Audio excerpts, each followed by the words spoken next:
I'm bringing the classic M418 pulse rifle from the Aliens film, because hell yeah. And this time it has the underbarrel grenade launcher that we've always wanted. Obviously for my second gun, I'm bringing a damn rocket launcher. To quote Private Hudson, I'm the ultimate badass. Wow. Hope you're not gonna go too crazy if we've got friendly fire turned on. What about you though, Chris? You're the game director. You better have made something crazy. I got you covered. I made my specialist into what I named the Elementalist. Damage types are a big part of AFE2, so I leaned into making sure I'm always ready to counter any threat. Basically, everything my Elementalist does is about covering a different damage type. I took the base particle beam from the Hunter and turned that into a cryo pulse, so I've got cryo damage. I took the combat stims from Medic, which heals teammates and reduces cooldowns, but with mods, anytime I use that ability, I release a blast of electric damage too. I'm using the dual targeting passive, so I do extra damage to enemies when they're hit by my abilities, and I modded it even more so they become vulnerable to electricity. For my primary guns, I'm rolling with a flamethrower, and for my secondary, I'm using the new railgun, which gives me piercing damage so I can counter any armored mini-bosses. I'm using AFE2's new sidearm system to customize my backup too. I took the standard M4 pistol, but used the new augment slot to give it incendiary bullets. Thanks for But tuning enough talking in. about it, how about we take a look at these incredible specialists in action? Sit back and relax, and we can watch the Summer Gamefest 2026 together. Check out the newest stuff they got. I'm gonna be doing stuff while this is going on until it starts. We can't wait for players to get their hands on this Just new chill specialist out class. and relax. And we're all really looking forward to seeing all of the amazing builds you're going to come up with. AFE2 is coming this summer, so you won't have to wait too long. Be sure to add it to your wish list, and we'll see you in game.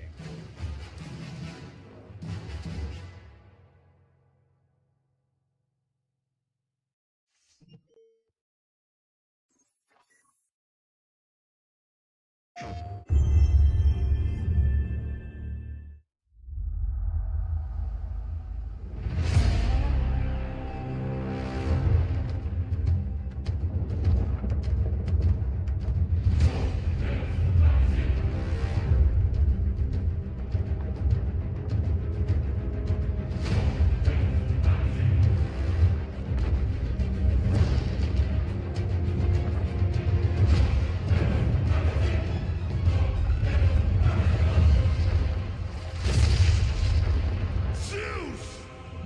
Your son has returned.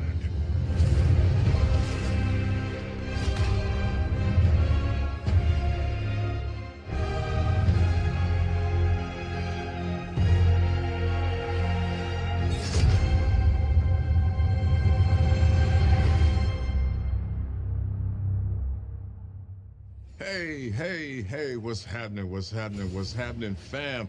It is OGTC, the original God of War. How y'all doing today? I'm so glad you're hanging out, and I want you to know as we close out this last few months of the God of War's 20th anniversary, I'm thrilled to bring you some exciting news about the series today.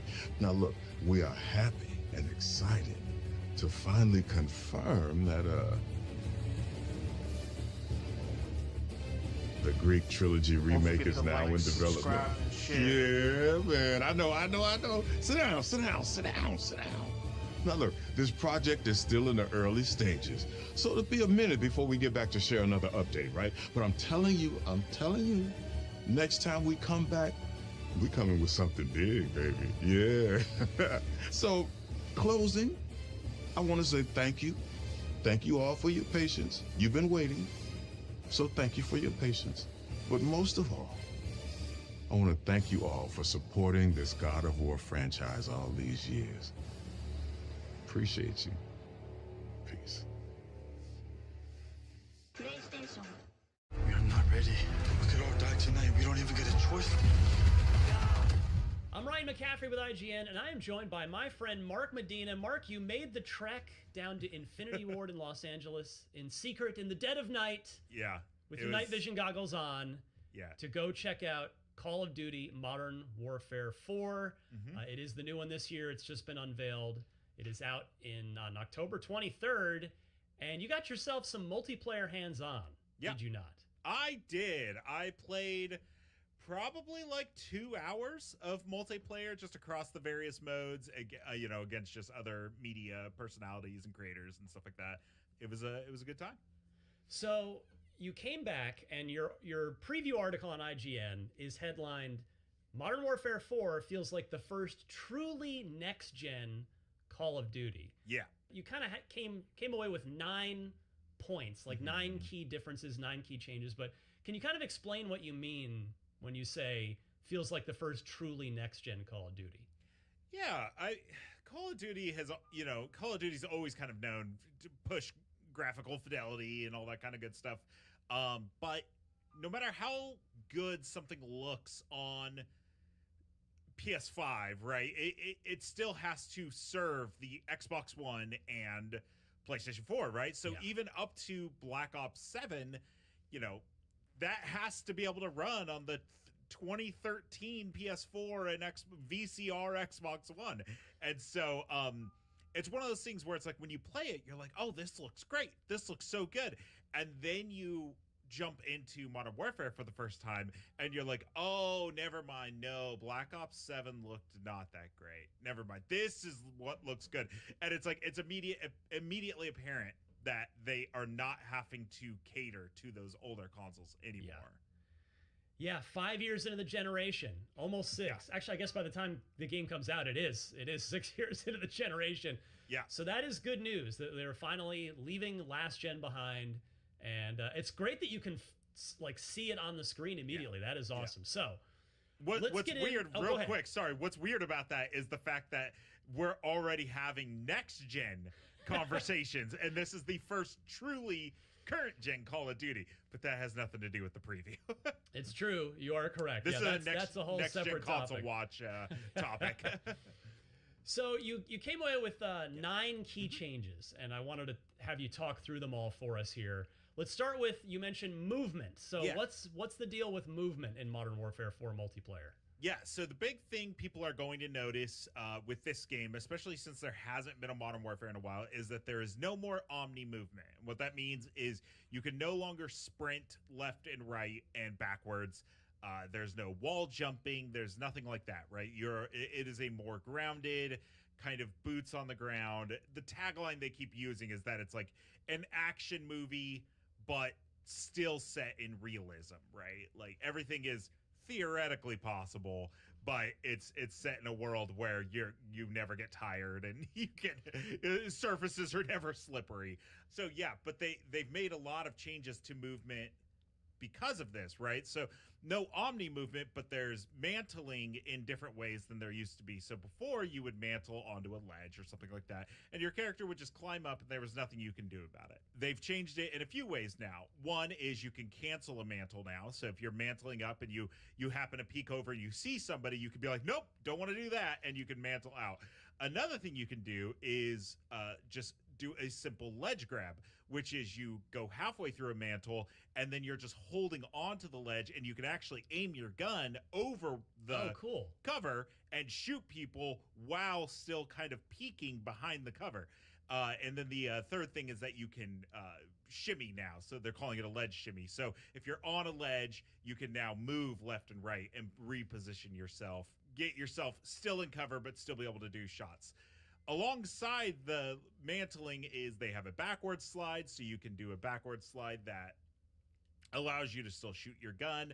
Not totally new, but I think this is the first time you can do it backwards. You can also slide into a ladder, like a ladder climb. So if you're on a roof and there's a ladder, you can slide and your character will automatically spin and grab onto the ladder and you can start going down. That's pretty cool. And then the last major big thing is that you can climb up poles and stuff now. So if you see an apartment building and you see a pole, you can actually climb up that pole and then almost like Assassin's Creed style vault over to a window and then climb through the window. So they've added that. And then one more thing is that there's tactical sprint still, which is when you double tap the sprint and you throw your gun up and you start running super fast. It's now more telegraphed that your character will start to breathe harder and the gun will start to lower. So they've made a lot of changes to movement while still kind of keeping it grounded. It's interesting that Black Ops and Modern Warfare are really starting to diverge now in in the way that just even on character movement, which is good. It makes them feel like legitimately or more like legitimately different games. Yeah. For gunplay, you mentioned no more bloom. Yeah. Before I go into that, I gotta remind people what bloom is, because it may not be a term that people are super familiar with. Bloom is essentially a hidden mechanic in video games where, let's say you have a circle, and those are the possible points that your bullet can go. The game essentially rolls a dice in the background as you're hip firing, and the bullets just kind of go anywhere within that point. I think it was really, really cool in like Modern Warfare 1 days, like Xbox 360 days. I think it's completely archaic now to add like that sort of a random element, especially when games like Counter-Strike, people have been going back and playing Counter-Strike, and something a lot of people do right at the beginning of a Counter-Strike match is they run to a wall and they shoot to see the bullet pattern of their gun. Call of Duty is now adopting that system where there's no more bloom. Your bullets go where your gun is aiming. Okay. And that does mean they're still going to be spread because bullets, or, guns kick when they fire. And so there is still going to be spread, but it doesn't feel like it's completely just a luck of the dice if you win a close quarters combat now. You actually kind of understand where your bullets should be going. And they've worked hard on this to make sure it's like the sniper rifle is not the best shotgun in the world anymore. Yeah. Because they said when they first started, basically people were hip firing snipers, across, shooting sniper rifles from across the map and just hitting shots, because it's like, well, if the sniper rifle's pointing forward and there's no bloom, it's going to just hit people.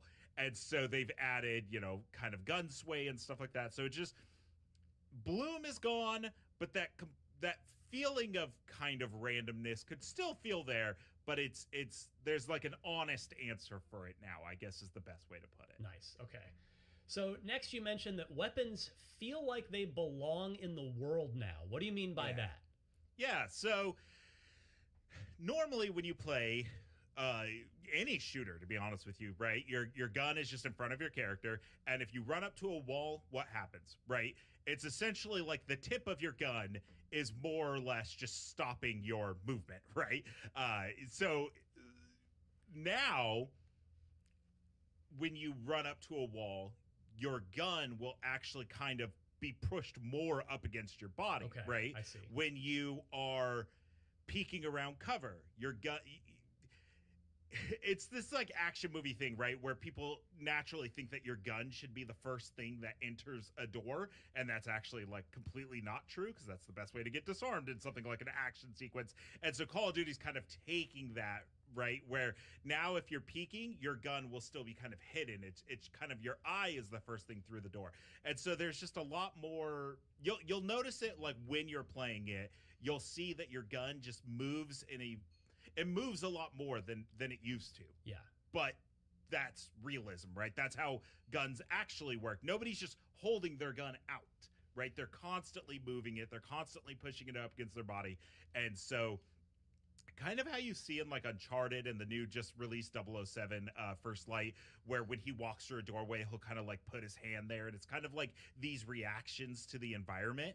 That's what you're seeing now with the guns in Call of Duty, is it's fully aware that you're up against a wall and it's reacting to that naturally. Nice. This next one, I guess we kind of touched on this at the top, but you say dropping last gen was clearly the right call. Yeah.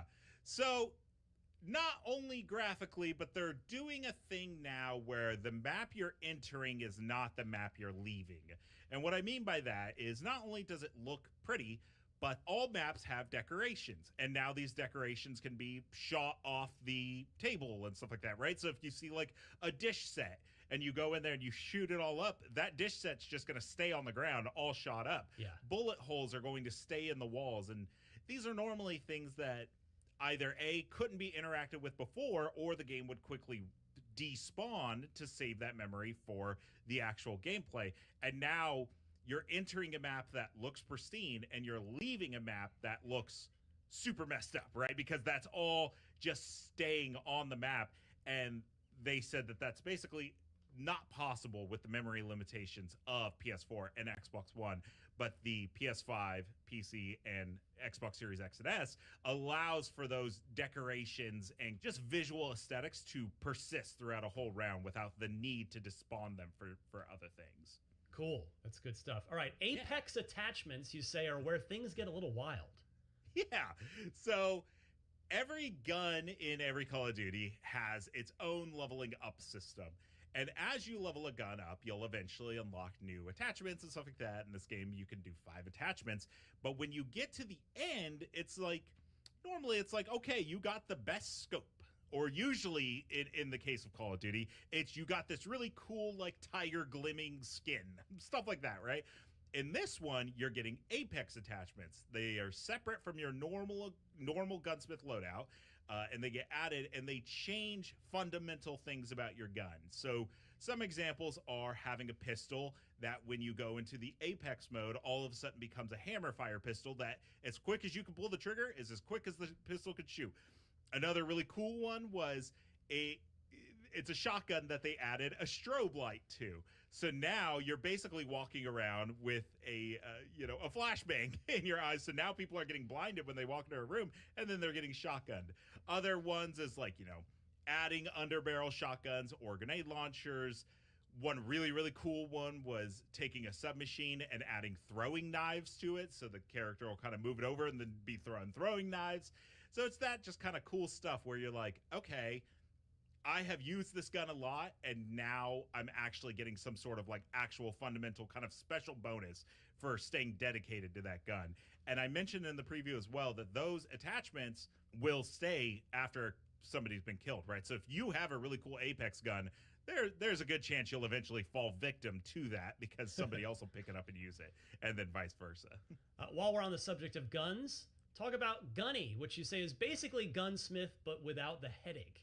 Yeah, so Gunny is my favorite thing that they've added to this year's Call of Duty, which is you want to try a new gun or you've been leveling up a gun and you're going through the gunsmith and you're like, okay, this has this kind of sight, but does this kind of sight match up with the actual caliber of bullets that I'm using or the buck of the gun, all these different things. You're like, am I building a good gun or am I building a monstrosity? The pro Call of Duty people are aware, but me, I'm over here on YouTube being like, how do I like make something actually where it's not like a Frankenstein's monster of a gun? And so what Gunny does is now when you go to the gunsmith, it'll say like running gun, close range, long range, balanced, and you just select it and it goes, okay, this is the gun you want to use. Here are the attachments for that playstyle that you've selected. So then from there, you could be like, okay, but I don't like that scope. So I'm going to change the scope still. But everything else, I trust you with. Or you could be like, I want to do run and gun. And you're like, actually, I don't like what you've built. I'm going to click run and gun again. And it'll build another setup for you. And it's all still just based on stuff you've unlocked.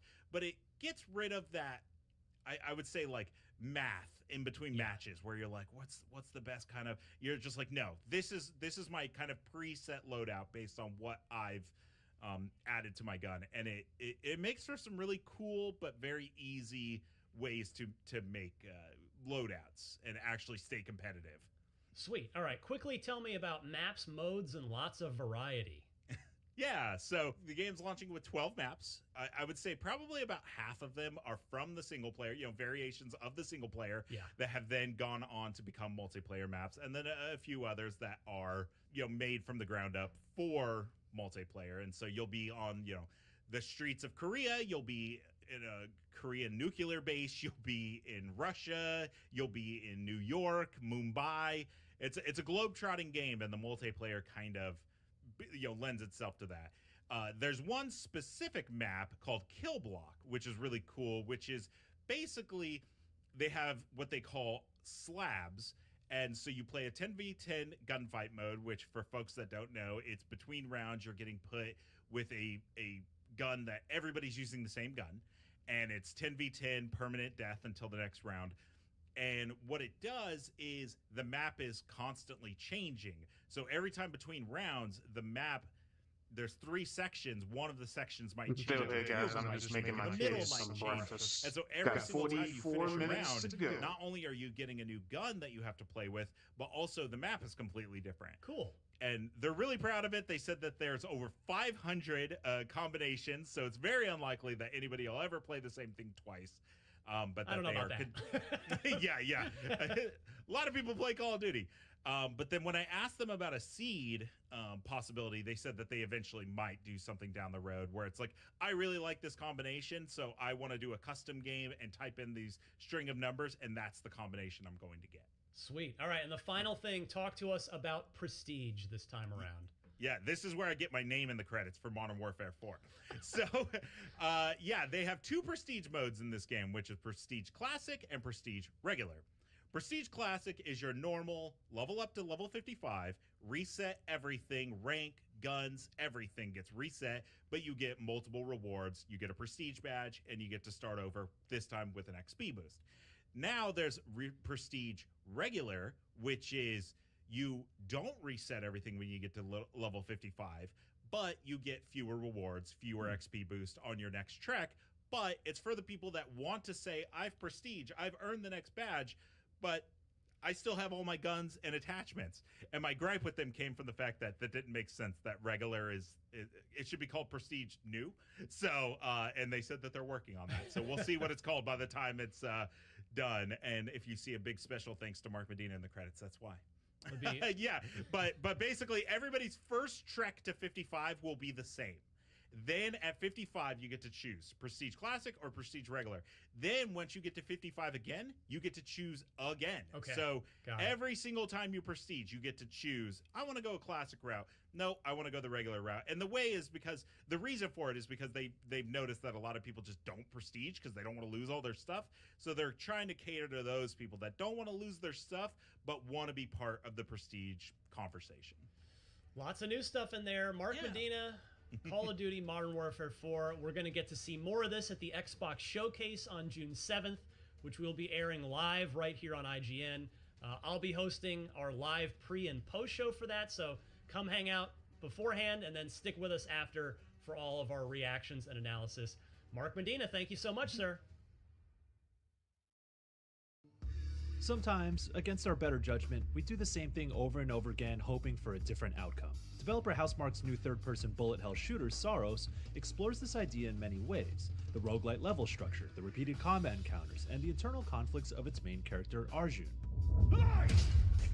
It also has a similar gameplay foundation to its predecessor, Returnal, with fluid gunplay and deft movement, but in trying to be more thematically ambitious, Saros opens itself up to pitfalls Returnal didn't have to manage, leaving some of its more interesting threads unsatisfyingly hanging.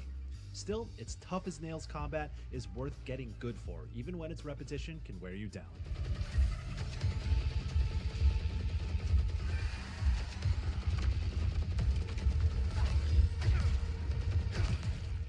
Arjun Devraj is an expeditioner for the Space Corps Soltari. He sports the voice and likeness of actor Rahul Kohli, who absolutely nails the leading role. This is what it does. It gets in our heads, and it twists, and it turns. His crew is sent out to investigate the disappearance of previous expeditions on Carcosa, a planet riddled with biomechanical imagery and the Gothic architecture of a lost alien civilization.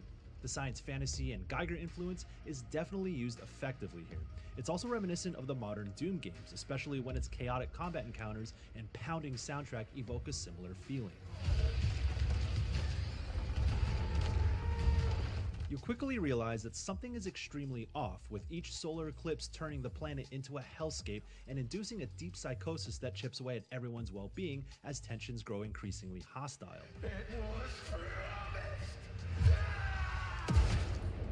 There are parallels to works like Heart of Darkness or Apocalypse Now, but Saros is more of an adaptation of the 19th century anthology The King in Yellow by Robert Chambers. It pulls names and themes directly from the book itself while brushing up against a little cosmic horror. You see Arjun battling with his own sanity and past decisions as you get further and have to ponder, what is Saltari's real purpose? Does that matter? Why does Arjun keep respawning as few even bat an eye? Is any of this real? Those are all interesting questions as you unpack what Saros is really about. And you do so primarily by blasting through multiple run-based levels that make up Carcosa. The more you familiarize yourself with the unrelenting attack patterns of enemies and learn how to be effectively aggressive with weapons you vibe with, the closer you get to a flow state that speedy shooters like this uniquely tap into. It's strongly rooted in Returnal's design philosophies, with a few edges sanded off, and while I don't think Saros is necessarily an evolution, I came away with a sated appetite for House Mark's house style. Carcosa's various biomes are broken up into distinct levels, which themselves must be completed in a single run to make progress. It's a different way of packaging a similar idea. Levels shift ever so slightly with each run, pulling from a defined set of rooms to generate the path forward. Some rooms emphasize platforming challenges, most throw hordes of biomechanical amalgamations at you, and some are a tough mix of both. Runs do begin to blend together, as the cadence doesn't really change that much since the parameters are fairly tight. But in a game like this, death is part of the process, and each failed run is a training ground for what you ultimately need to do. Get through the level as healthy as possible, and defeat its boss in one fell swoop. This largely works because, like it has done historically, Housemarque makes damn good shooters.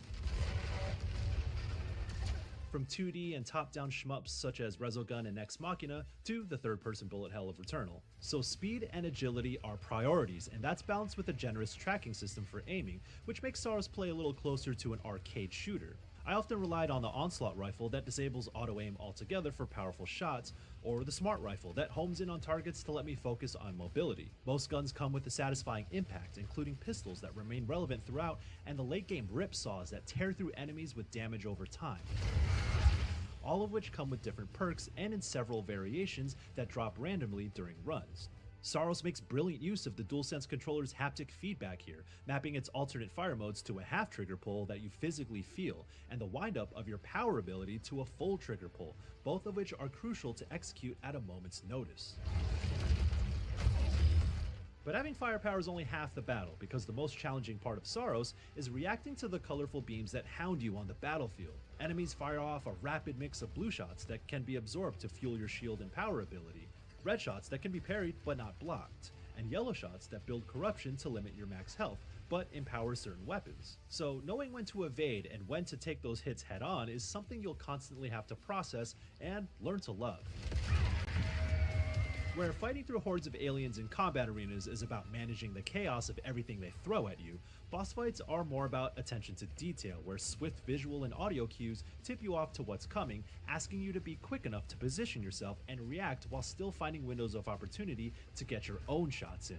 This dynamic tapped into a little bit of my rhythm game skills, and it's this test of your reflexes that I enjoyed most, even in moments of frustration, because I knew coming out of the other end it would be a moment of triumph.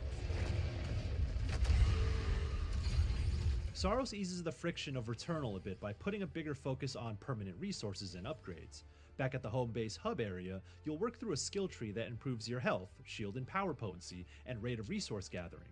Certain branches can boost weapon leveling to help you pick up better versions in runs or make your clutch ultimate ability stronger.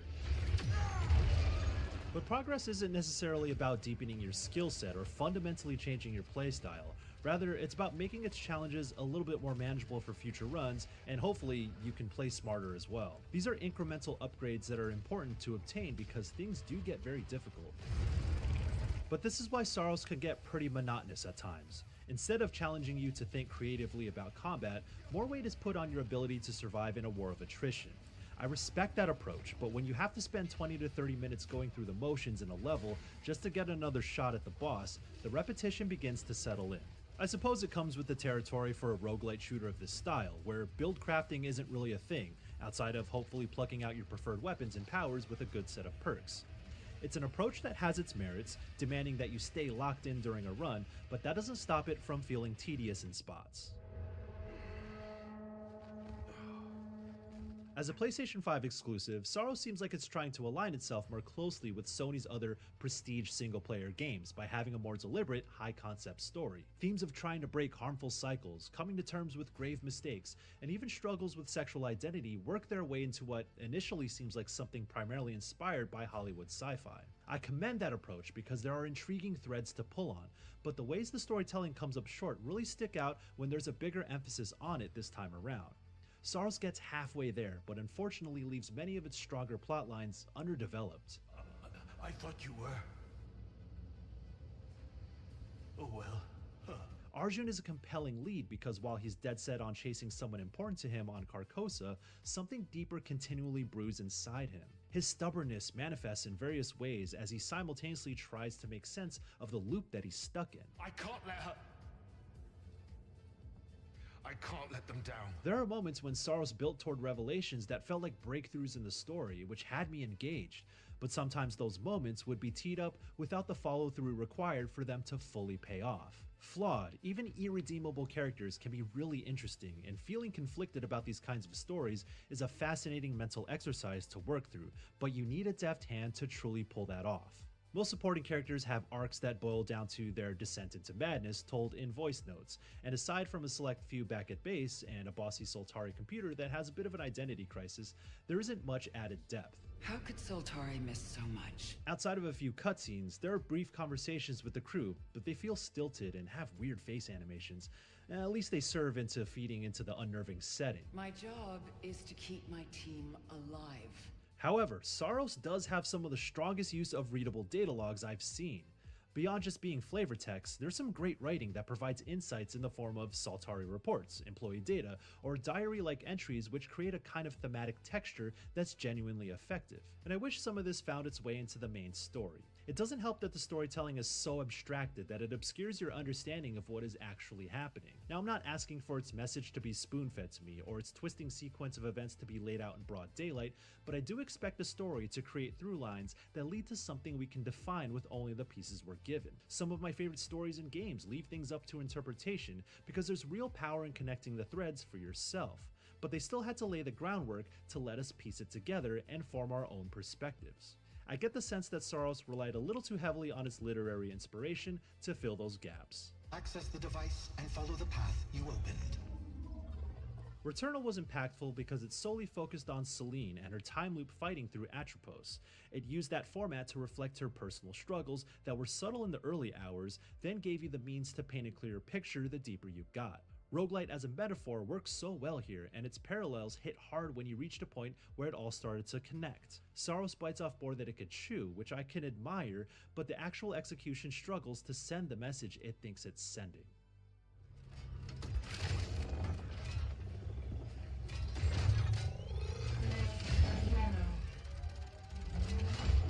With Saros, Housemarque once again proved that its bullet hell sensibilities mesh incredibly well with fluid and super challenging action. This is primarily a test of skill that's as much a rhythmic dance as it is a fireworks show with a punch-packing sci-fi arsenal. The roguelite structure doesn't always work in its favor as it struggles to balance the repetition that's a natural part of the genre with a strong sense of progression. Although going through the motions was still fine because at least I could sharpen my skills for some sick boss fights that were as difficult as they were fun. I'm left conflicted after the 22 hours I put into seeing it all the way through to its true ending though. There's a bigger emphasis on story this time around, and it's more ambitious in some respects, which I can appreciate, but when its strongest ideas are a bit too abstracted, powerful themes can end up ringing hollow. So while it's eclipsed by its predecessor in some important ways, Saros was still worth banging my head against over and over again. If you want more on recent sci-fi shooters, you should check out my review of Pragmata, or if action RPGs are more your thing, check out our review of Diablo IV Lord of Hatred. And for everything else in the world of games, stick with IGN. Like the man himself, a James Bond game should ooze style and swagger. There's no point in a timid tie-in with neither the balls nor ability to bring the Bond fantasy to life, and I've never particularly wanted one that simply gaffer tapes all the loudest bits of Call of Duty together and stuffs them into a tuxedo. Ooh, very dapper. Give us 12. Piss off. What I've wanted is a Bond game that's confident and charismatic, one that both ebbs patiently and peaks violently as it segues between social stealth, dangerous infiltrations, gadget-driven shenanigans, and destructive, never-tell-me-the-odds action. What I've wanted is a Bond game like 007 First Light, and what we got is the best Bond game I've ever played. Do you have an appointment? The name's Bond. James Bond. He's with me. First Light's greatest success is just how impressively developer IO Interactive has executed on its mission to create something that it can call its own within a very established universe. What we get is something that's unmistakably Bond and respectfully adjacent to everything that has come before it, but confidently occupies its own space as a uniquely separate take.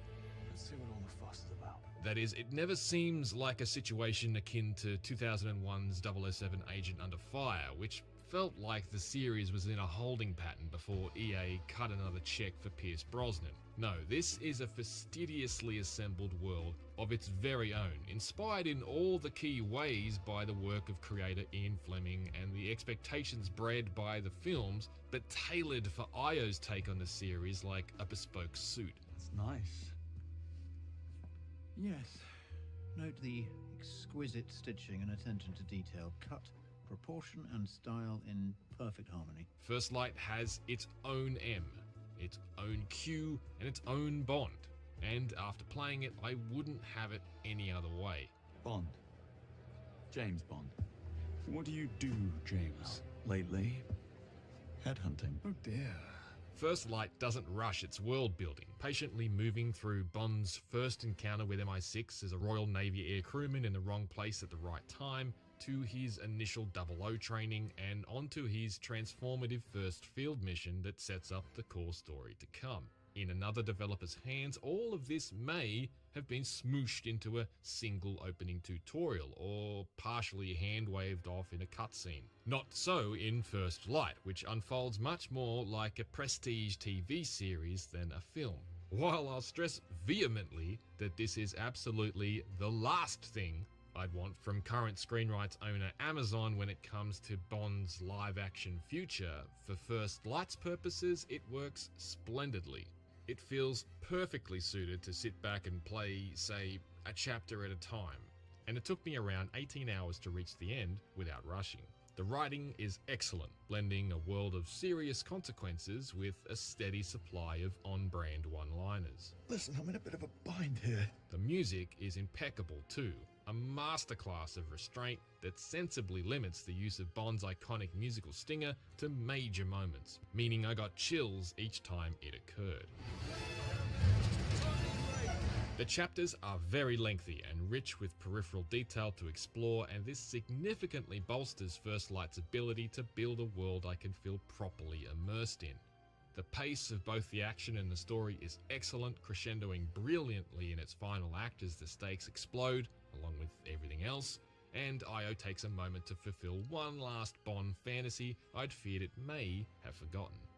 While I always felt properly propelled along, I have enjoyed the fact that, beyond a few time-sensitive sequences and chases, First Light is more than happy to let you linger and absorb the detail. This is great, as since the world around Bond has been so thoughtfully and convincingly fleshed out, I found it largely impossible to blitz through. Cocktail, please. Surprise me. Whether it's Bond's London apartment or the bustling MI6 headquarters packed with staffers, the iconic secret agent is seated in a believable world that doesn't fall to pieces the second you try to scrutinize it. As a Bond fan, it's delightfully immersive, and Easter eggs abound. So looks can kill. You try moving through QLab without pressing every button. Q's helpless lackeys aren't going to temporarily blind themselves, after all. Something flew right in. Perhaps above everything, I just adore the attention to detail, from the big picture consideration of giving Bond the long vertical scar on his right cheek the character boasted in his literary origins, to tiny embellishments like the scratched rims and zip-tied trim on the busted-up 2006 Aston Martin that acts as a test mule at MI6's Malta-based training camp. If you don't walk around and ogle it like I did, this car only spends about a minute or two on screen during the chapter. Yet the fact that IO saw fit to weather, damage, and field repair it like a teenager's taped-up track day drift toy speaks volumes about where the studio set the bar for the level of authenticity it wanted to capture here, and I love that. Aston Martin is here with multiple models, as is Jaguar, Land Rover, and Triumph, and that's meaningful. It doesn't feel cynical. Bond is a British institution, and First Light surrounds him with others. First Light is in rare air in this regard. It's a licensed game built with an obsessive desire to faithfully bring an existing property to life. Looking for these? Hold on. As its own take, it's on a slightly different track to famously brilliant movie tie-ins like Indiana Jones and the Great Circle, The Warriors, or even RoboCop Rogue City. Right. But IO's commitment is the same. There are too many seamlessly embedded references to moments from various Bond films to argue that the movies aren't at the bedrock of what the studio has built here. Stop touching your bloody ear. First Light's pace also allows us to marinate with these new riffs on the characters for a lot longer, which helps immensely. There's no doubt that coming out of the gate with such a young version of Bond was a risk.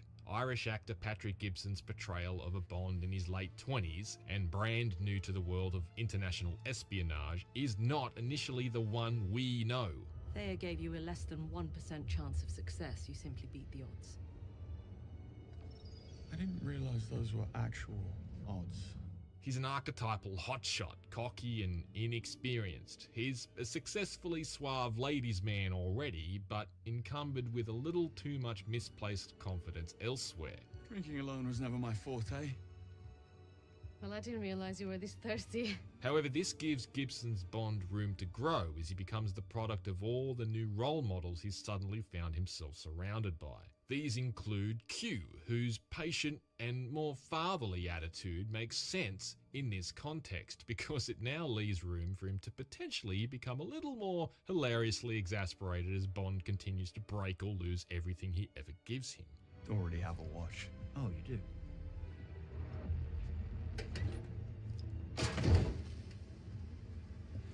Now you get a new one. And Bond's training mentor, John Greenway, ably portrayed by British actor Lenny James in a similarly strong performance. Can't wait till we start. We only got 22 minutes now. You need skill, discipline, and above all, dedication. The upshot here is that the Bond we get by the end is the patriotic, heroic, and appropriately horny man of mystery we're very familiar with. But watching him get there was something we'd never seen before.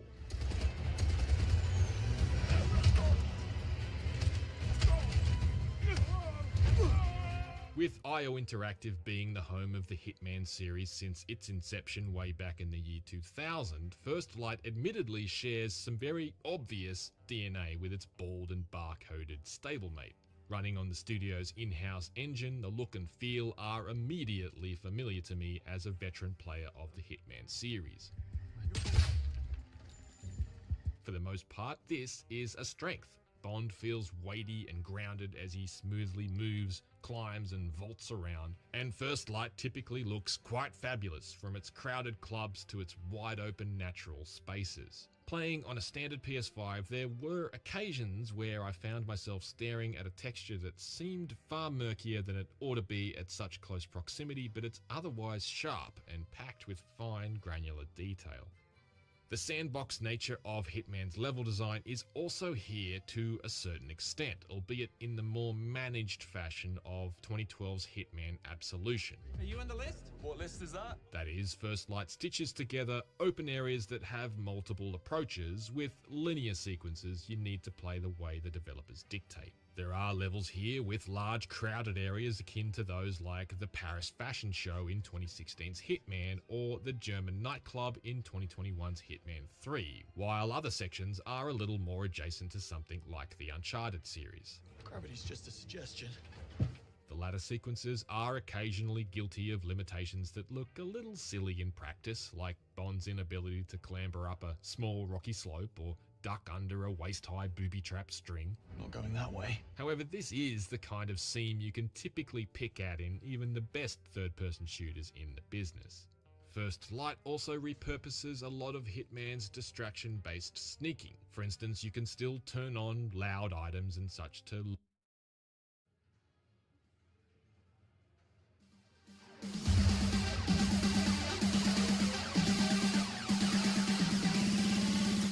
What's up, everybody? I'm Damon Hatfield, and you're watching Summer of Gaming live on IGN. Coming up in just a matter of minutes is one of the biggest video game events of the year, Summer Gamefest, which is bound to be jam-packed with new trailers, gameplay reveals, and huge announcements. Here to help me break down everything we do and do not expect to see, my esteemed colleagues, Miranda Sanchez, Ryan McCaffrey, Max Scovell, and Aliek. Welcome, everyone. All right, guys, we are live. So before we get started, just a heads up, this weekend is IGN Live. We'll be bringing you 2 days of trailers, gameplay interviews, panels, and more live from downtown LA. That all kicks off tomorrow. You won't want to miss it. And hey, if you're in the area, come on down and hang out. So let's talk a little about what we expect to see coming up on the show. Every year, some stuff leaks ahead of time, and then some of this stuff is also announced to just be there ahead of time. So actually, you know quite a bit of what's going to be on the show. Let's start with Star Wars Zero Company. Max, this one, we got a little bit of a look, I think, last year on this. Yeah, so it's from BitReactor, which is a bunch of Firaxis XCOM devs, and it honestly feels like, I don't know, chocolate and peanut butter that nobody thought to mix together. Yeah. But having a tactical, turn-based Star Wars game that's also heavily RPG-driven, like it's going to have like a, intense story, but it kind of looks like sort of a, ragtag crew, Dirty Dozen, Suicide Squad type thing where you get this, disparate gaggle of team members together, and then you're doing something during the Clone Wars. But yeah. What do you think about the Clone Wars setting? That's usually not my first choice to go to, but I think depending on, I guess, what corner of the galaxy this is in, I could be into it. I like that it's not just a conventional Clone Wars game. Like it could be, like you could very easily do a palette swap of XCOM that's just about clone troopers. But in this case, it's clearly getting a little bit weirder. I think this is sort of our main character here, who's a sort of a scoundrel smuggler type. But clearly not opposed to dirty jobs. Ryan, XCOM, Midnight Suns, are these your types of games? Well, I would have to shout out our former reviews editor, Dan Stapleton, who is probably watching at home. That is definitely his kind of jam. But, I do like a good tactics game. We got a good Gears of War tactics game, Gears Tactics, some years ago. And yeah, I'm with Max. Like, this seems like it could be a really good fit as far as developer and the type of game that's being made here. Yeah, there's some really good stuff happening with legacy film properties and video games these days, because 007 First Light is incredible. Indiana Jones and the Great Circle is great. We have the Jedi Survivor games that are really good, so hopefully this is another one. It's almost as if publishers have finally figured out that if they pair good talent with the right property, that good games and big sales are what comes of it. Yeah, licensed games do not have the stigma that they once had. Okay, this is not official, but Miranda. Yes. Persona 6. I hope so. That would be so sick. Anytime there's a Persona 6, it'd be 6. Anytime there's any sort of thing from Persona, from Atlas, I am excited. Persona 4 Golden is one of my favorite games of all time. And I like Persona 5, and I like the spin-offs they've been doing. And I think getting to see 6 come about would be fantastic. And I'm really curious to see where they go with their protagonists, like how it's formatted. Yeah. We saw them obviously go back and put out Persona 3 for everybody to play again. So, and get a good fresh taste of it. We know Persona 4 is getting its glow up as well. So this team is quite busy. I mean, some screenshots and concept art of a Persona 6 have supposedly leaked. Mm-hmm. Seems like it's coming up. Aliek, you're a Persona fan? Yeah, I think what we saw from the concept art, if it is real, it looked it looked absolutely beautiful. So I'm absolutely excited for all of the Persona fans to be able to get this in their hands. Okay. Capcom has not announced anything specific, but they are currently running Summer Gamefest deals. So, I don't know, Max, what do you think? Is it time for... We already got Pragmata and Requiem, and we've got Onimusha coming this year. Capcom's keeping busy. They're on a roll. Look, we sort of know what some of our Capcom Christmas presents are. We've heard, rumors of Code Veronica remake for ages. It seems like we might get a proper Requiem DLC expansion, whatever you want to call it. We got Leon Must Die Forever, which was a fun little roguelite spin, but I think people really want Mercenaries, and they want, obviously more story stuff, because Requiem is a blast. That is the best-selling game in franchise history, and I believe the best-selling game of the year. It's the best-selling game of the year. Yeah, because it's great. So, yeah, more of that, please. But also, Code Veronica would be pretty neat, too. Yes, please. Which one? Code Veronica. Oh, Code Veronica, yeah. Yeah, that's supposed to be the next one. I don't know. Aliek, did you play Requiem? Oh, absolutely. Okay. I beat it 3 times, speed ran it. I am part of the audience that is a huge fan of Resident Evil, so I'm excited about these Capcom sales because it's a perfect opportunity to be able to go back in time and play these older games. And honestly, Capcom has been on a roll with Requiem, and I'm hoping for a DLC today. I really am. Yeah. Not only that, they've been cooking with remakes for a while. I mean, much of the Resident Evil series, we got a really excellent Dead Rising remake a year or so ago. So they seem to have kind of figured out the right approach to bringing those older games back. And I think their new stuff too, obviously Pragmata was just fantastic. Yeah. Like it was such a nice surprise. I think for a long time when they were teasing, I was like, I don't know about this. And then I played it and was like, this is great. This is fantastic. Like I'm really excited to see anything done by Capcom right now. They're on fire. I'm also just remembering right now that Mega Man, they announced a new Mega Man on one of Jeff Keighley's shows, and we haven't seen any gameplay of that yet. So that's actually a probably pretty good possibility that we could see more of the next Mega Man. Okay, there's this new game. It's called Blood Message. Ryan, do you know about this game? This was revealed last summer. Not much, other than that the trailer absolutely exploded on IGN's channel. I think it's over 4 million views on our YouTube channel.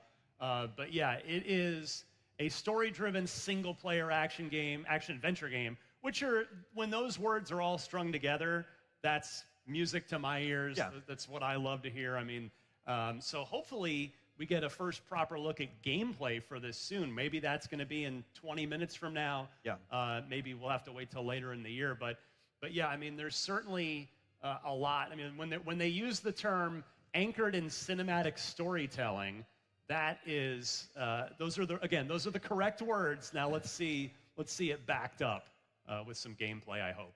Yeah, this was announced last summer. It's being developed by 24 Entertainment Studio and NetEase Thunderfire. I think it's described as it's anchored. You said cinematic storytelling, visceral, realistic combat that blends stealth and survival mechanics. I don't know. This is starting to sound more and more like a Max game. It sounds cool. This is the developer that did Naraka Blade Point, and this is such a huge departure from that, but it's really cool to see.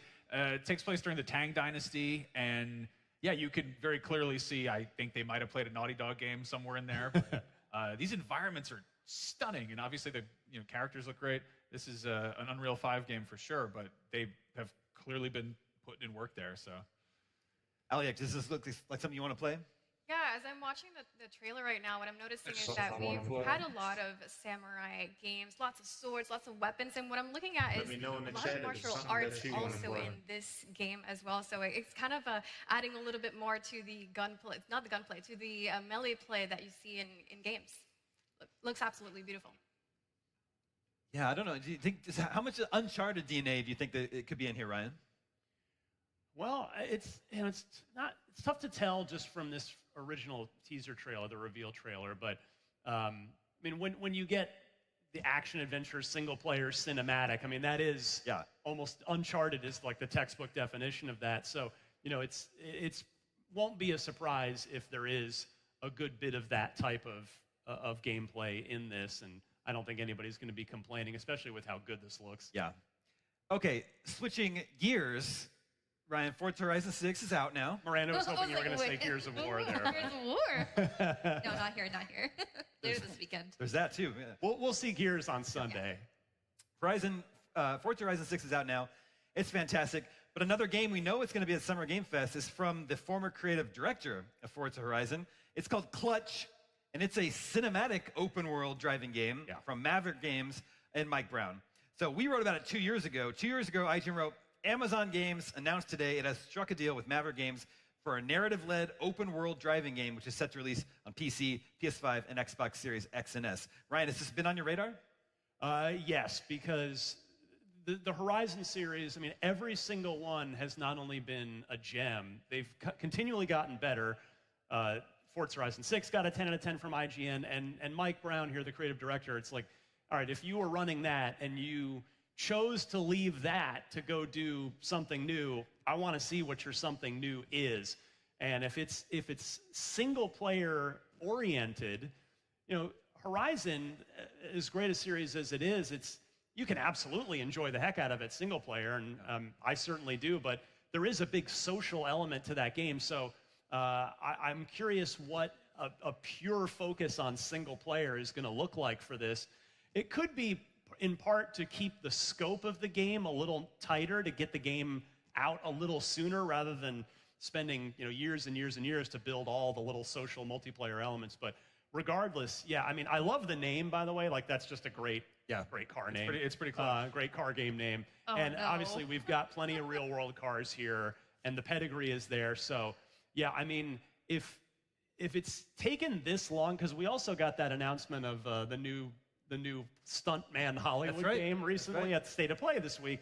And so if we're in a renaissance of car games that aren't just like straight track racers, that's just, I'm in heaven. I'm in heaven with that. The cinematic word in there is kind of curious. I'm almost like, based on the logo alone, I'm getting almost like a Driver vibe. Like the you might be right. Yeah, I mean, I don't know what the story's going to be, but it's clearly plenty of racing. But I'd be kind of down to see Driver by way of Forza Horizon. That could be a good time. You say narrative car game, and I'm like, I just want to know what that is. Like, what story do you have to tell? There's plenty of stories about being on the road, and especially if you're getting a race in. It's like, just, I want to know.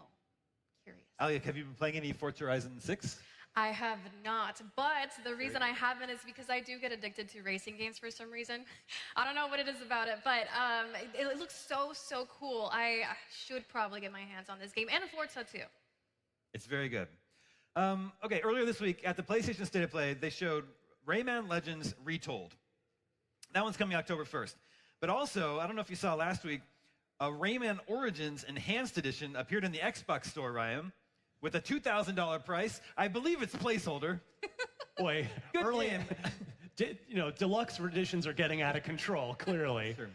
So I just don't know if these are separate things. If there's also a Rayman Origins Enhanced Edition coming in addition to Legends Retold, or if that would seem odd and somewhat unlikely to me that Ubisoft would want to push two Raymans at once. Raymen at once. Raymen, that would be a little strange. But I mean, Origins was fantastic. So if there's some sort of enhanced version on the way, I mean, I'm not going to sit here and complain about it. But it does seem that like the timing doesn't quite make sense on that to me. Yeah. That's a possibility, though. And then there was an ESRB rating that leaked for Guardians of the Galaxy, which we're going to assume is coming to Switch 2. Remember the Guardians of the Galaxy game? A very underrated game. Seriously. Really good game. Yeah. Alec, did you play that one? It's from a few years ago. The Guardians of the Galaxy? I did not. I watched the movies, but I feel like I should dive into this world more. Yeah, it's not based on the movies. It's its own thing, but it's great. It's like a Tomb Raider. It's an Uncharted-like with... Rest in peace to Eidos Montreal, the wonderfully talented developer that made that game. A good one to go out on. A couple of minutes before we break, this is an interesting one. It was just announced today, Paramount Games Studio has been formed, and they're going to announce their first game today. Paramount owns a lot of... I don't know if you know this. They own a lot of movie properties. They could make anything from Mission Impossible to Transformers to G.I. Joe to Star Trek, SpongeBob, A Quiet Place. There's a lot. I mean, it goes on and on and on. I don't know, Max. If Paramount asked you, Max, what property of ours should we make a game based on? Beavis and Butthead. Beavis and Butthead. Did you ever play Virtual Stupidity? Oh yeah. Point and click adventure game. Yep. Yeah, that was. That would be look that one up. Sick. Yeah. What? I mean, they put Coach Buzzcut in Call of Duty, so anything's possible. That's true. Damn it, Paramount. I mean, there were Beavis and Butthead games in the 90s. Bring it back. I mean, I play them though, so no, I want to play. Yeah. I want to play a new one. How about maybe Ninja Turtles? They're under the Paramount, because that's like we've gotten really good 2D Ninja Turtles games, but 3D seems like it's been a minute since we've had a 3D Turtles game. There was the Last Ronin game. Sorry, the Last Ronin. Yeah, is that still on? Is that still happening? It's hard to. I don't know. Like hard to remember. Racer talked about it, and it seems like a great solution because instead of having 4 turtles, you got to do unique everything for. It's just one turtle with all the gear. Yeah. So I don't know. What were you gonna say? I would be down for a Quiet Place Quiet game because interesting. Just imagine the idea of being able to use your microphone and not being able to make mistakes if you get scared. I don't know. I feel like there's a mechanic that could work here. I love horror games, and the way if you can make them even more creative, I'm down. Star Trek. Paramount definitely owns Star Trek, because that's one of the. Every time Strange New Worlds comes back into a new season, I resubscribe, and so like we haven't had an awesome high budget AAA Star Trek game in a while. Like an action adventure Star Trek game. Yeah. Like in the style of 007 First Light, where you're actually like. I mean, I'm old enough to remember when Raven Software did Star Trek Voyager Elite Force, an actual like very high-end first-person shooter set in the Star Trek universe. So more of that would be lovely. All right, we're going to watch Summer Games Fest right here in just a bit. Let's get into what we think they'll see today. I think we're going to take a quick break before that, so we'll be right back after this. See some games. Summer Gaming is presented by Evil Dead Burn, only in theaters July 10th. Cinefix Movie List features nearly 100 different films and approximately 25 minutes worth of wall-to-wall deep dive analysis. To simulate that pace for this 30-second ad, we're featuring 26 different films, and before you say it, no, that math does not check out. We're not math people, we're movie people. We can't even count down from 10 without ending up at, like, 96. Subscribe to IGN Movies and TV for more Cinefix movie lists. Bad at math, great at movies. IGN Playlist is the best way to track your game collection. Now you can even import your entire Steam library to Playlist, making it easier than ever to review games, show off your collection of the world, and finally chip away at that massive backlog you keep meaning to get to. IGN Playlist, check it out. IGN Store has everything you need to level up your life. Red 6 standing by. Refresh your wardrobe with official gear you won't find anywhere else. Treat yourself to the coolest collectibles like an adorable SKA plush, your very own Assassin's Creed Hidden Blade, and a fully functional Pip-Boy 3000. Head to store.ign.com and start shopping today. Do you want to be the very best like no one ever was? Streamline your journey to becoming a master trainer with Planet Pokemon. Choose your Pokemon, filtering by type, stats, or game availability. Then use the full team builder to assemble an unbeatable lineup. Plan out the optimal set of moves, items, and abilities. Play to your strengths by analyzing your team's resistances and offensive coverage. Or really maximize your Poke potential by digging into the stats by adjusting EVs and IVs. And save multiple team builds for different strategies in different games. Plan your dream team today at planetpokemon.com.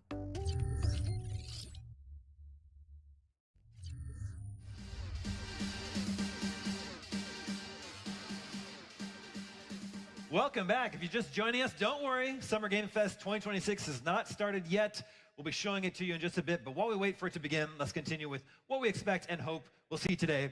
We're talking about Star Wars Zero Company. We know that's going to be there, but that's not the only Star Wars game coming out this year, Ryan. There's also Star Wars Galactic Racer, which has a release date of October 6th, and I don't think we've seen gameplay yet. Not much, not like real sort of proper gameplay. And this, like, longtime IGN viewers, readers will know that I love Burnout. Yeah. One of my favorite series. It doesn't seem like it's coming back. EA sadly doesn't seem interested in giving us any more Burnout. But this team that's developing, this new team that's developing Galactic Racer, they're comprised of some former Burnout development team members there. And from what we have seen of Galactic Racer, it's clearly got some Burnout energy going on. And so, yeah, I mean, I just can't wait to see the Burnout I don't want to say formula because it's not literally a Burnout. But yeah, like that sort of Burnout vibe applied to the Star Wars universe and to pod racing. And yeah, I mean, I just think it's going to be so much fun. Yeah. It's just going to be like one of those just great popcorn games that you can just jump in for 15 minutes or for an hour and just enjoy the heck out of it. This really just seems like a thing, again, we should have had much sooner. I remember when EA got the Star Wars license, we were like, give pod racers Criterion. Yeah, and exactly. Criterion did work on some of the speeder stuff for Battlefront. True. But that wasn't a full-fledged thing. This is great because it's not just pod racer, it's also a little bit Star Wars Demolition, which is another underrated gem, Twisted Metal in Star Wars, basically. But like, yeah, I like the fact that it's not just pod racers, it's speeder bikes and land speeders and all that too. And yeah, super excited for that one. You may have seen that we have the timer up on screen. It's just over 10 minutes now until Summer Game Fest begins, and we all watch that together. So that's coming up very soon. Max, Sticking with Star Wars, is it time for the next Star Wars Jedi whatever? It is. Yeah. Jedi whatever. That's what they're going to call the next one. I heard it here first. We got Fallen Order. We got Survivor. Stig Asmussen, who was the creative director for both of those, has since left Respawn. He started his own thing. But prior to that, when talking about Survivor, he said that they always thought about it as a trilogy. And that's not confirming they're going to get a third game. But if you make 2 very successful games based on a franchise that's known for trilogies of things, it seems kind of like we're going to get one. Well, right when Survivor came out, I did an IGN Unfiltered interview with Stig, and we talked a little bit about this. And yeah, they're moving to Unreal Engine 5 for the third one, and we're just going to have to see. Like I said, is today the day? Because maybe they want to keep the focus on the other 2 Star Wars games. This year. But yeah, I mean, to your point, Max, one thing that Respawn's been really good with that, I mean, one of a million things they've been good at with that series is bringing them out in relatively short order. Like the second one, Survivor, came out 3 years after the first one did, and it's now been 3 years since the second one. So you're right that like we're heading into the likely window when we should see it. And so my gut tells me it won't be today, just because we're looking at for these other Star Wars games, and Galactic Racer, like we know that's imminent. But I wouldn't be surprised if we're reconvening here for the Game Awards, and that's maybe when we get the Jedi 3 announcement. That's my hope. But hey, if it shows up today, I'll be as happy as anybody else. If it is today, I'm just wondering how they're going to connect this story, because we're getting closer to A New Hope. So how far in the years to come, like how old will Cal Kestis be? Like what will that story look like, and will it connect to A New Hope? That's what I'm interested in learning. Lots of Star Wars stuff happening right now, and I'm okay with that. Yep. Aliak, we actually got some news recently on a pretty old game, 11 years old. The Witcher 3 is 11 years old now, and it's getting an expansion. Yes. I think you're hoping to see it. I'll let you speak your mind. The rumors are, or the chatter is, that we are getting, potentially, I'm hoping for Resident Evil Code Veronica. This is a game that I personally have not played because it is so old, and we do desperately need this to be remade. I've looked at gameplay of it, and it's just it just really, really needs to be up for everybody to play. I want to get my hands on Claire's story. She's still hunting for Chris's Redfield's, for her brother. She's searching for him, and I want to see that story. I think people deserve to have this story up front, and I'm not just hoping for Resident Evil Code Veronica, but I'm also hoping that they show us the Resident Evil 9 DLC, because that game was incredibly amazing, as we know, and we just want to know, is Ada going to be on there? Is Leon married? We need to find out. Is that what the story is going to be about? So that's where my hope lies, and obviously we got to see a little bit of Witcher on the screen. Yeah. Witcher songs, it's called Songs of the Past as well. The full-fledged expansion, they did say it was a little bit later this summer, but why not hope and dream that we did get to see some gameplay of it today? Yeah, that's true. I think a little bit more likely that would be in Gamescom, probably, when they're talking about late summer, but we'll see. We'll see where that shows up. Miranda, I think I need a reminder. What is Witchbrook? So Witchbrook is a game published by Chucklefish, who also helped out with Stardew Valley Publishing. And this has been highly anticipated by anyone who loves like cozy town sim, life sim sort of vibes. As you guys can see, it's super charming. But you go to a wizard school or witch school, and you get to be a magic user, and you get to go to classes, and like this massive town. Like they've released the map, they've released a lot of like information about NPCs and like people and activities and things you'll do in this world.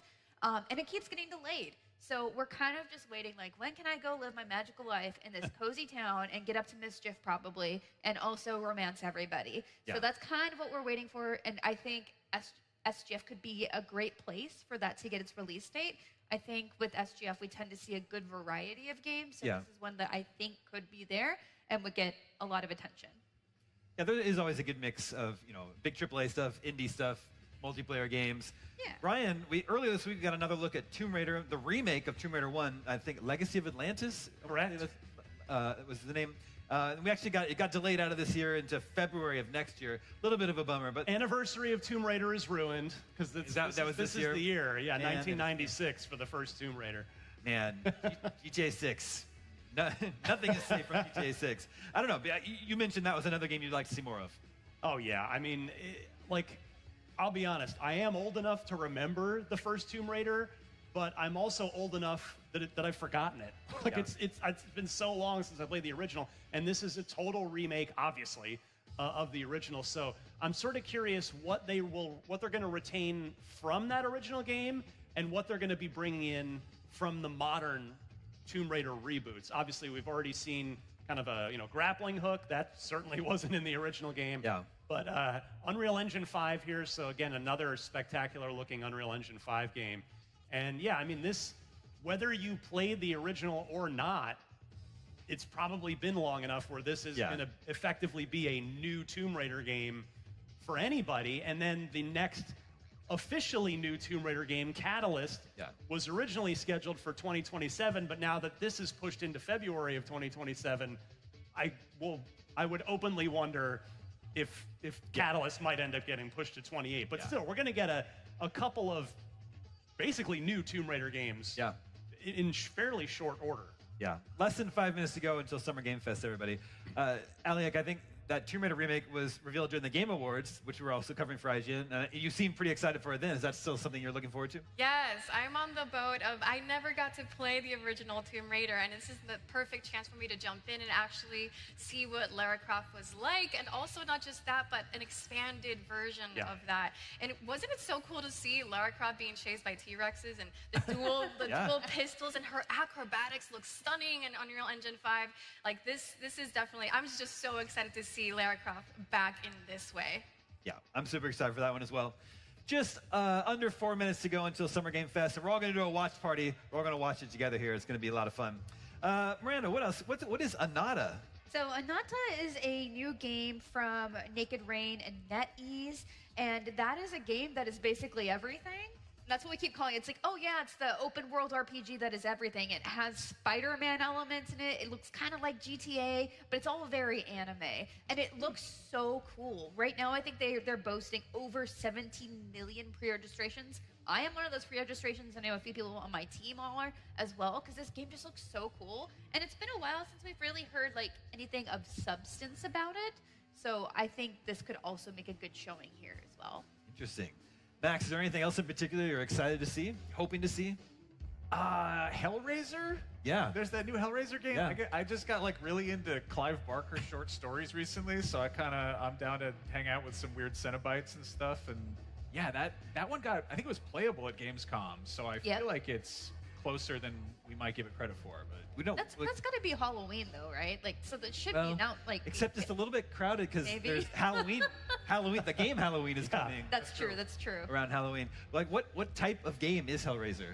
I think it's. I've kind of been like, I want to play this. I'm not looking too closely, but I think it's sort of first person. I think it's puzzle. As yeah, well. yeah. Which makes sense for Hellraiser, right? Yeah, puzzle box. A lot of puzzle stuff over there. It's just evil Rubik's Cube kind of thing. In addition to that, other first-person horror stuff is I would love to see what our old pal Hideo Kojima's up to. Yeah, well, get another look at OD.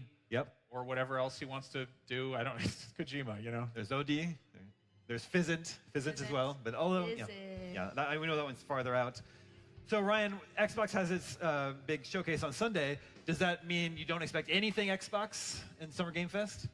Yeah, pretty much. Yeah. I mean, I got to figure they're holding all their ammunition for Sunday. Like OD, I would expect if it's going to show up anywhere, it's going to be on Microsoft stage on Sunday. But I mean, if we're doing the wish casting portion here, I mean, I've always been a big Clancy game fan, Tom Clancy games, and I mean, there's one in particular that everybody knows that I'm one of many people been waiting an eternity for, which is the actually announced Splinter Cell remake. That we haven't even had a trailer for it. Ghost Recon feels like it's time for a new Ghost Recon. So, like, Ubisoft's not doing one of their Ubisoft Forward press conferences this year. So, if a new Clancy game showed up in the next 2 hours, I would be over the moon, and we'll talk.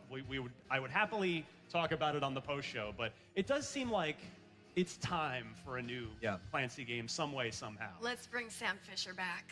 Yeah. Thank you. Yes. Been in the shadows for too long. I guess Assassin's Creed Black Flag Resynced is another possibility. That one's coming up just next month. Less than a minute to go, folks. There's a few like names and franchises that to make recurring appearances at Summer Game Fest and the Game Awards, and FromSoft is one of them, Max. FromSoft, we've finally got the release date for Elden Ring on Switch 2, but there's also the Duskbloods. The Duskbloods. That, I think that's a Nintendo thing, so we might have to hold off until they do a direct, whenever that's going to be. I would also love to be wrong about that. I'd love to be pleasantly surprised by the Duskbloods or something else. Unsurprisingly, the internet spends plenty of time spinning up weird fan theories and things, and I'll shut up now because this is about to start. Yeah, Summer Game Fest is beginning right now. Let's start the watch party.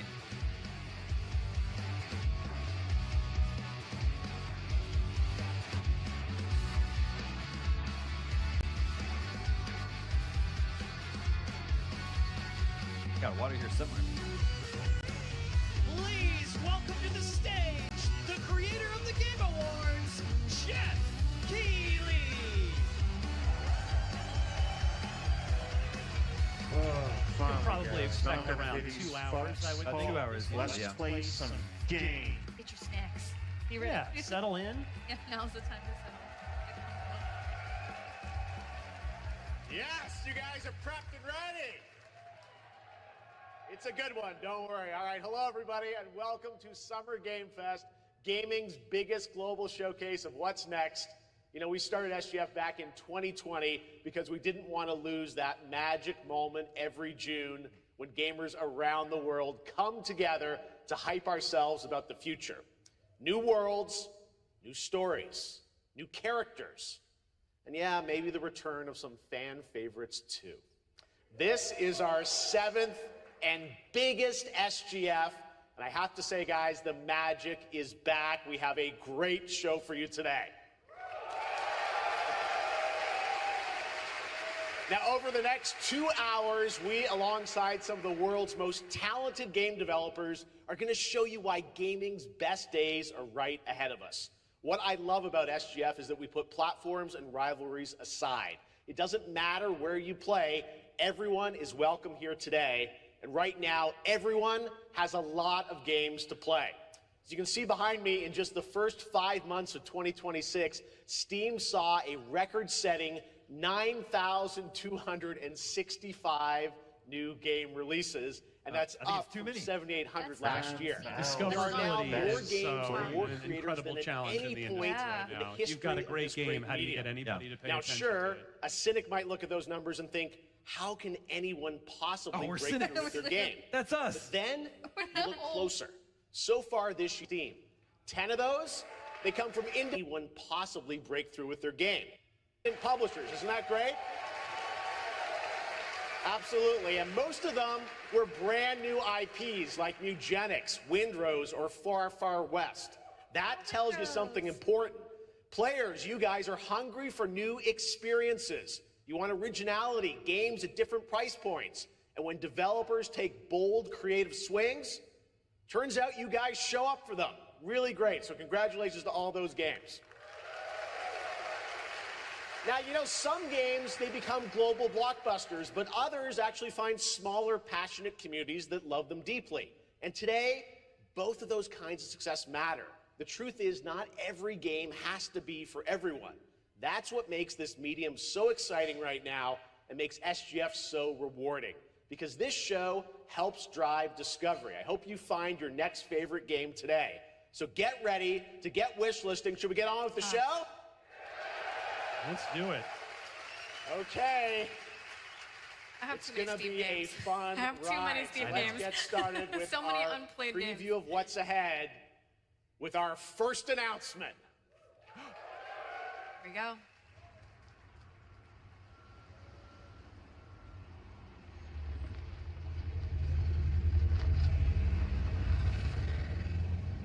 Whenever I see snow, I get a little sad. Looks like a horror game. This looks like it's gonna be spooky. I already got the vibes. Is it a new horror game? Yeah. Right? Could also be romantic. Maybe, yeah. Picking up your date. Oui? Qui est-ce? So, Definitely you're the horror. American who called earlier. The sister of the man on the 3rd floor. Ah. This is the OD? Welcome to Paris. It's so nice to meet you. Oh, it's freezing. Come in. Come in. We don't want you to catch a cold. No, man, look at that floor. This is a spooky I game. hate This to is say a it. game. I'm already There excited. is, well, quite odd. In we go. What could possibly? What does our brother look like? It's a surprise. No, it's not a surprise party. Wait, what? Huh? Oh là là. Mais quelle pagaille. He's made such a mess again. Think, I just cleaned it up a week ago. It's like a boulder rolled through here. Huh? Don't look at my apartment then, jeez. Ah, the delightful biscuit. I'm sure he won't notice if we help ourselves. Oh, I'm so sorry. It must be the maintenance. Bring some nice coffee.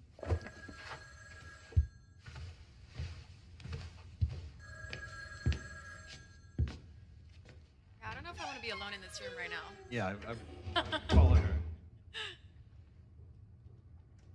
Time to snoop. It's the best part. Yes. Candies. Pills, cigarettes.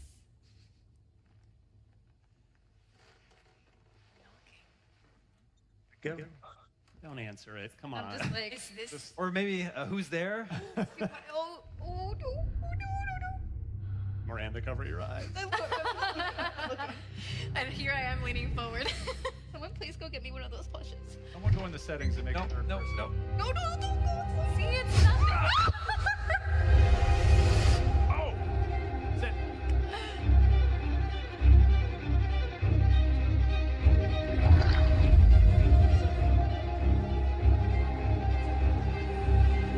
Oh no, not the ants! Oh no! I hate ants! A true shot of horror.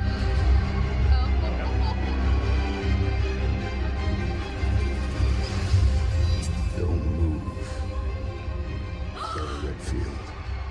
Weird. Yes! Is You guys Code called it. Veronica. Oh, Veronica! Wait, Wow. it's just Veronica. It's just Veronica. Weird. Yes, Clara, go find Chris.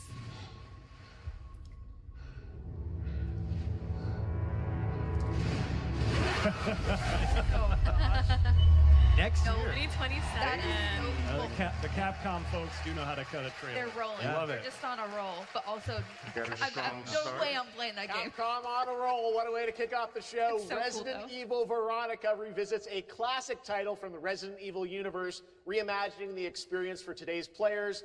Thank you to Takeuchi-san and Capcom for that incredible news. Now, some surprise breaking news from one of the top independent game studios in the world. Oh, Cuphead? Hello there, I'm Cuphead here at Studio MDHR headquarters. And today, we have a special announcement for all of you. We're happy to confirm that development has begun on a brand new, hand-animated Cuphead video game. Our talented team is hard at work on this ambitious project, which will take Cuphead and friends on a fresh, exciting adventure. It's still in early stages, but we look forward to revealing more when the time is right. Well, from all of us here at Studio MDHR, thank you for... I didn't know this was plugged in. Hello? Yes? Oh, indeed. Oh, you want me to tell them? Yes, I'll tell them. Yes, right now. Well, it seems I have one more surprise. A small team within our studio has been working in secret on something completely different. This new project is a love letter to the era that brought us into the world of video games. We have prepared a sneak peek, and I'd say... It's pretty radical. Over here? I know it's not. Pretty radical. Let's roll the clip. Jeff Keighley loves those puppets, man. I love that. Now in development at Studio MDHR. It's Mighty Cuphead Adventure. A new fast-action platform shooter with arcade-quality graphics and amazing sound. Mighty Cuphead Adventure. Only from Studio MDHR.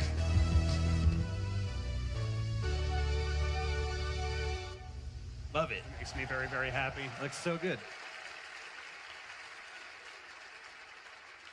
You know I love my puppets. That was great. And Told you. there you have it. 2 brand new games from Studio MDHR up in Canada with Mighty Cuphead Adventure, a true 8-bit action platformer coming to consoles and PC, and then a brand new hand-animated Cuphead game has been confirmed too. Great news. All right. Well, now please join me in welcoming my co-host and partner in a new game discovery website called Looking for Game. It's Lucy James, everyone. Hey, Lucy James! I love Lucy!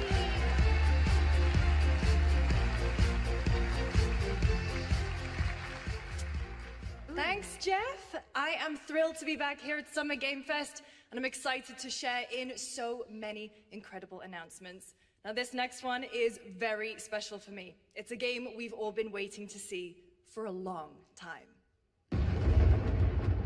Excellent dress. Every time she keeps saying somebody say that, I'm thinking,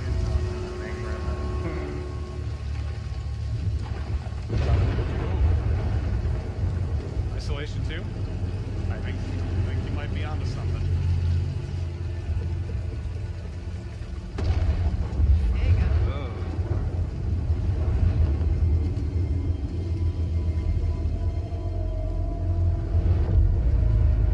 Yes. やってくれたわね。大きな損失よ。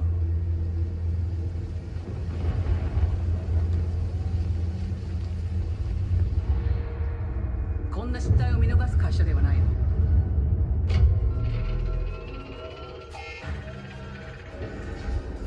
これは最後のチャンス。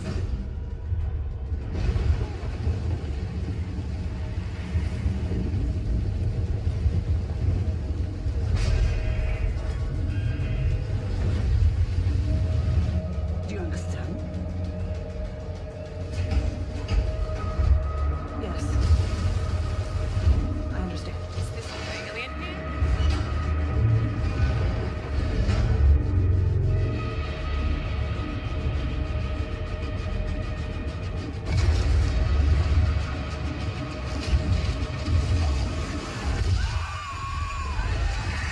Yes! Cool. I love this game so much. Nope, nope, nope, nope. Everyone wants to Alien know what you think, Isolation Ryan. 2, Ryan. Everyone's wondering what Ryan thinks. I can't wait to review this game, you guys. Creative director of Alien Isolation 2. And I'm Anna Sopikova, art director of Alien Isolation 2. On behalf of the whole survival team at Creative Assembly, we're very excited to share our return to the survival horror genre. It's been 12 years since we released the first Alien Isolation. Impossible. And we're continuing what we started, creating an authentic new chapter which builds on that core isolation experience of escaping the terrifying, unkillable, relentless alien. And this time, we're unleashing the alien on an unsuspecting colony world. From the claustrophobic confines of the colony itself to the exposed and storm-ravaged landscape surrounding it, Kurosaki Station is a new hunting ground for the ultimate apex predator. Players will face a desperate struggle to survive and escape, and we cannot wait to show you more in the future. Thanks. I like that they're taking it off of a ship. Yeah. Having it on the planet Yeah. surface, that could open up some really interesting possibilities. Thanks so much, Anna and Al. Today, we are honored to have one of gaming's true visionaries here with us in the audience. For more than 2 decades, his Robot. work has reminded us that games can be emotional and deeply human. From Eco to Shadow of the Colossus to The Last Guardian, he has left an unforgettable mark on this medium. Please join me in recognizing the legendary Fumito Ueda-san. Ueda-san, nice to see you. Project Robot, I believe this is. I love Last Guardian. And now, let's talk about his next game. A few years ago, we gave you an early glimpse at Ueda-san's next game, then known as Project Robot. Well, now it's time to step deeper into the mysterious, unsettling, and epic world that marks Ueda's first game in a decade. Let's take a look.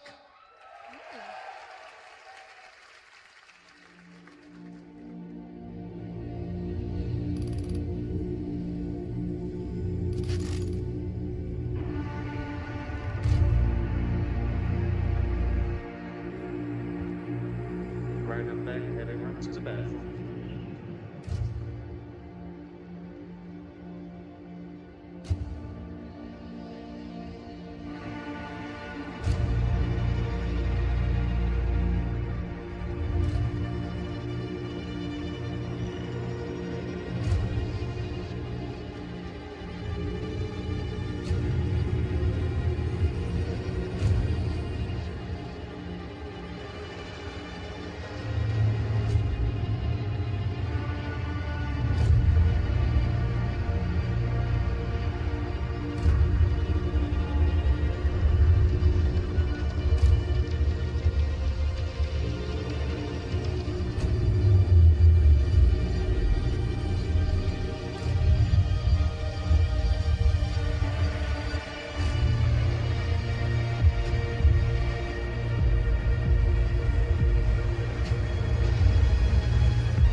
Does that look incredible?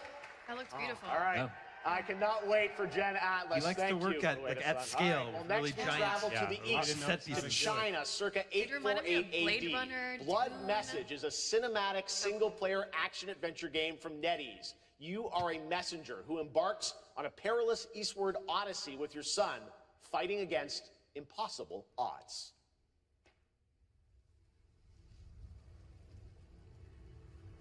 We talked about this one in our pre-show coverage. Great to see more of it here.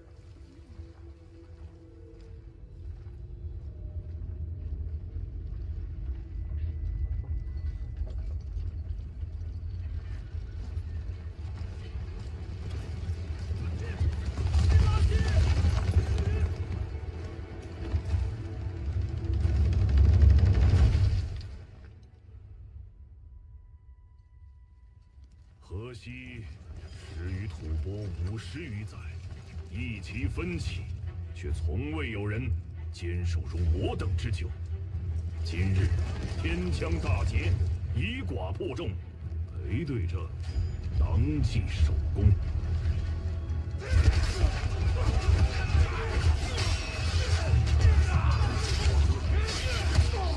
好剑，又进进了。该你了。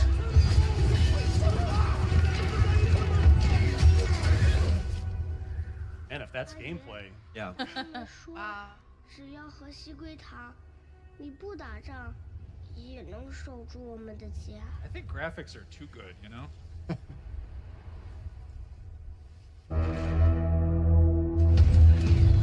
You're gonna need to upgrade our computers. 全部杀光！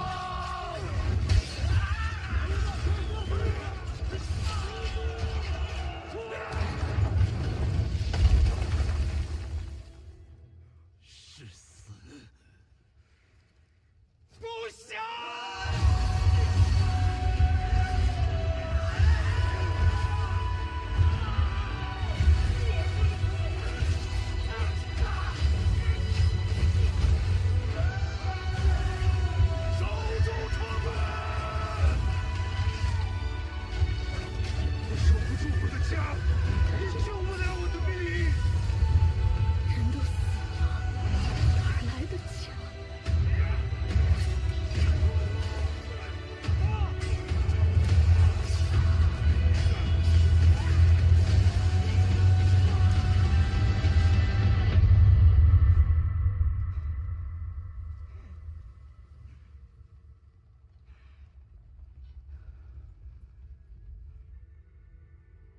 由来征战地，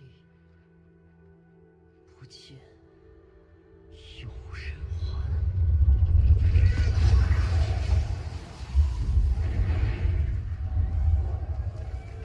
真到了那天， Continues to look sick, basically.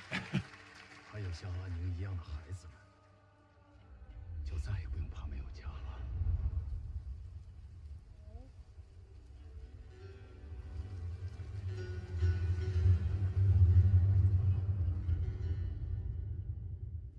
Yeah, this looks like it's gonna be No release window. No. So But we're looking forward to covering it for you on Now IGN. please We'll get to welcome go a play game that. developer who is visiting the US for the first time in 2 decades. From RGG Studio, it's Masayoshi Yokoyama. We've seen a lot of Stranger Than Heaven at this point, so I'm a little curious as to like what else they're going to be able to show us now. Dude, we already got the release こんに date ち for は、 this, 横 right? 山です。本日はストレンジャーズ・ヘブンについて新しい発表がございます。まずはこちらの映像をご覧ください。 Hello everyone, this is Yokoyama. Today, we have an exciting new update about Stranger Than Heaven. First, please take a look at this. 調べたぞお前らのこと海の向こうじゃアジア人ってんでのけ者にされて日本じゃ毛頭扱い俺は何人なんだって何度も思ったろ敵討ちかつまらねえことに人生使ってんだ大統領この件にけじめをつけねえと俺の人生始まらねえんだ。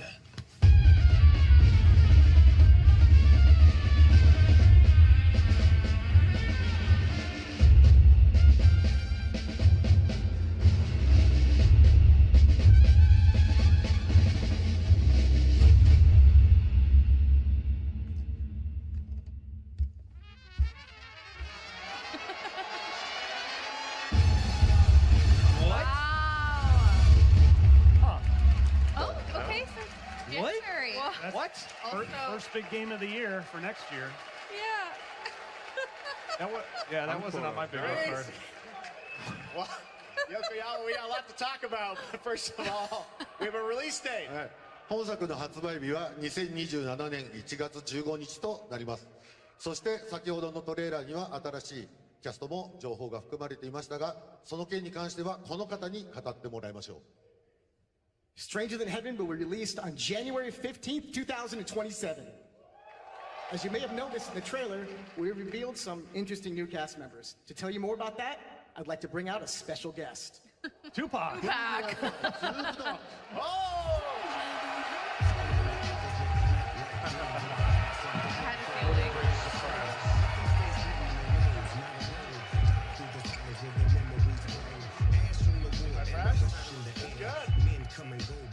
Stoops, everyone's talking about this game. It's so good to have you here, man. Crazy. So you teaming up with Yokoyama. Tell us, how does this happen? Why do you want to work with RGG? I mean, I'm a big fan of Sega. I've been playing that game since it first came out, and you know, to be associated with such a great game and such a great person like this and the team that they put together, it's an amazing, you know, feat for me. So I'm happy to be a part of it. Now we got to talk about what just announced in this trailer. How's Tupac being a part of this? You know, the Tupac estate and my son and myself, we work very closely together. So it just made sense to put him in this game because his likeness and his spirit still lives on. And I just feel like it was so connected to what we're doing. So what y'all think? Game looks insane. I'm sure you got more surprises in there too. I know the song sounds great. Well, we're looking forward to hearing more on Stranger Than Heaven. I also want to ask you though about something a couple years ago at TGA. You and Cordell talked about Death Row Games is something that you guys want to do. Any updates on what's happening there, DRG? Yes, sir. Death Row Games, you know, we're building a hip-hop gaming universe, bringing an authentic culture to life, you know what I'm saying? And we just got a lot of plans that we plan on actually bringing to life in the next, you know, couple of months. Okay, well, we'll hopefully hear more on that soon. Yes, sir. Thank you very much, Snoop Dogg. Thank you for joining us. Thank you. Yokoyama-san, Jamil, appreciate it. Thanks, guys. Fantastic. Game looks More awesome, by the crazy way. stuff to The game come. does All look right, great. next Cool we're trailer, excited to cool announce the soundtrack. stunning debut title from a new studio in Sweden. Hex is an open-world action-adventure game from key creators behind The Division and Little Nightmares. You brave the wild north as researchers stranded in a mind-bending, player-shaped procedural world. This is a very cool game. Take a look.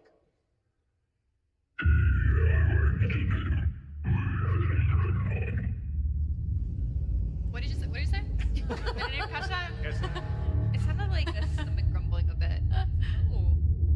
You little snack. Are we getting another horror game? We just keep Yeah. horror games. And like, Little Night? yes. I'm just going to be covering my eyes half the time.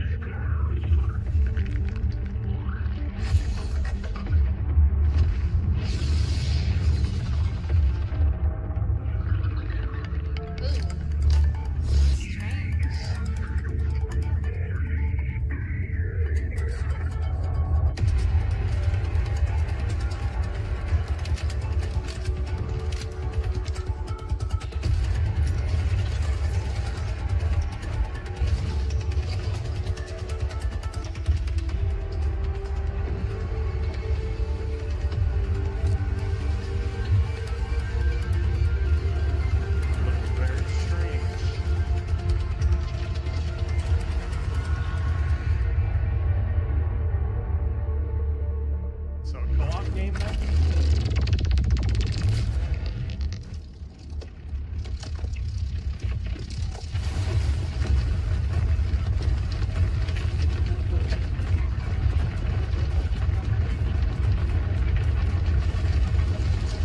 Put it back.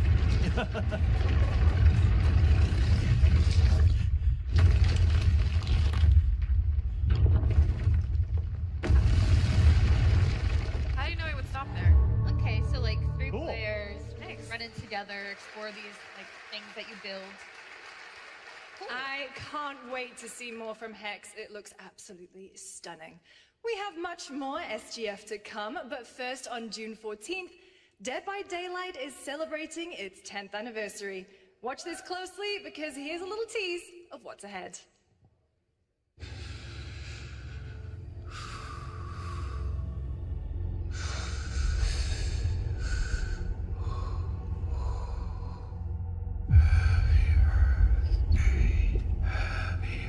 This one goes out to Sam Playboard.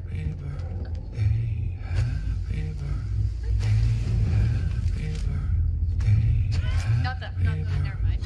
Too spooky. Why is it all spooky?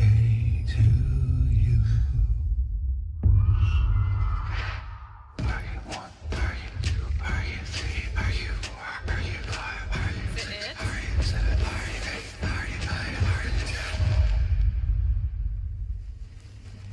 Getting it? Maybe? As a monster?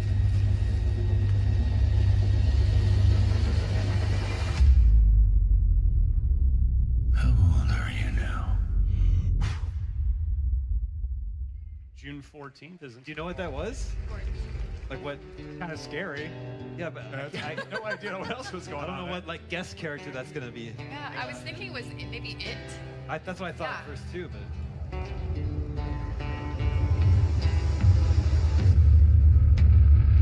Oh.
Fuck yeah.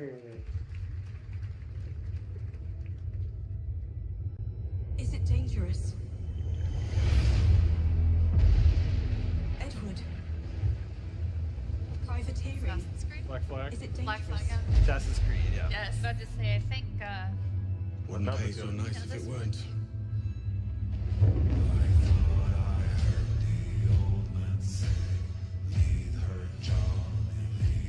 Gentlemen, we do not plunge headlong into falling on the orders of a single madman, but act according to our own collective madness. So I'll put it to the vote. All those in favor of storming this cove and taking this ship, stomp and shout aye!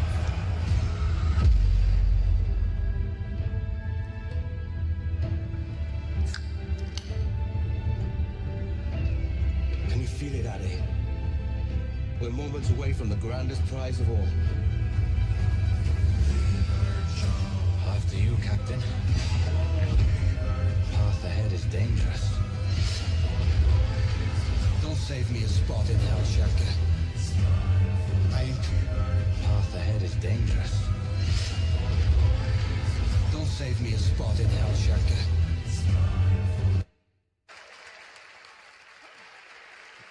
Assassin's Creed Black Flag will be on IGN Live tomorrow.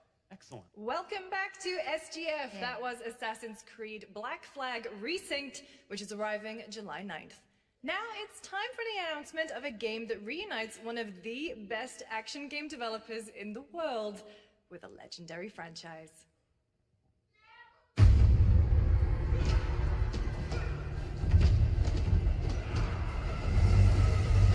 There it is. First game from Paramount Games. Well, we're in a sewer, so... Oh, we guessed maybe TMNT, yeah. Wait, is it Last Ronin? Platinum. Team Ninja with, yeah. or Platinum. Yeah.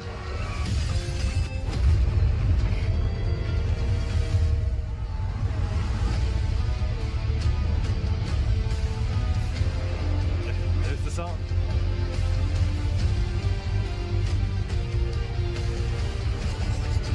It is the Last Ronin. They're doing it. There you go. Finally.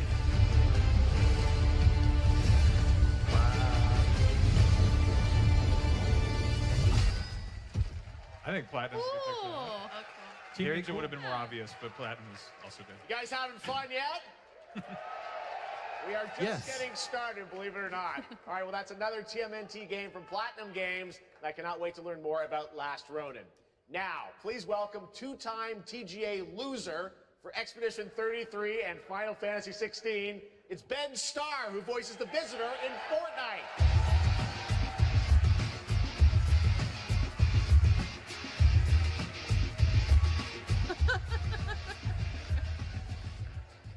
Hello, Summer Gamefest. For the past little while, I have had the incredible opportunity to step into the world of Fortnite as the Visitor. And today, I finally get to share a glimpse of where that journey is heading next. We've been working on this for a long time. A new season is about to begin, and everything is about to change. Let me show you what's coming in Fortnite's next season, Runners, launching later tonight.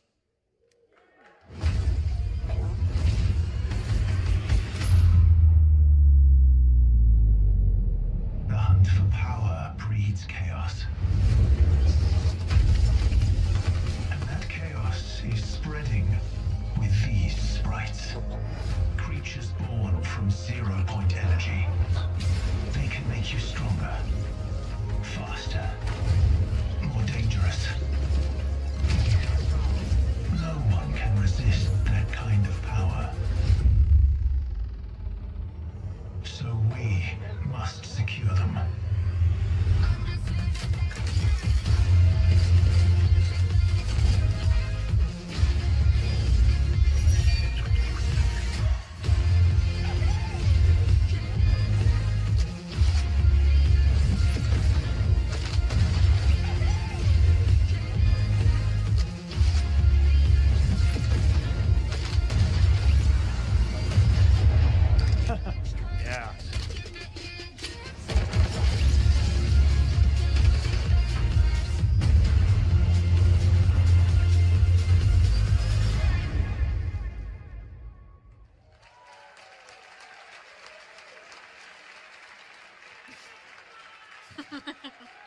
Now, if you're wondering how we end up on this new island, you'll have to jump into the Shattered event happening live inside Fortnite right after Summer Gamefest. This season, we asked every player to choose a side, and in the live event, that choice changes your experience. It has all been building to this moment. The party starts at 7 p.m. Eastern Time, but the doors open early, and trust me, you'll want to stay to the very end of the event. I've got a little surprise waiting for you. The stage is set. You chose your side.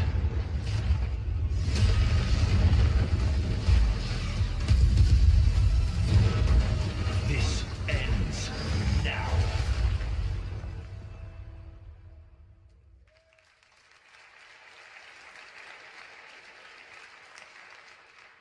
Now it's time for a special announcement from Bandai Namco about one of the most influential sci-fi franchises ever created. On Earth, mankind measured time by seasons, not sirens. For a moment, the future felt promising. They're inside! They're inside! Out here, that promise is a lie.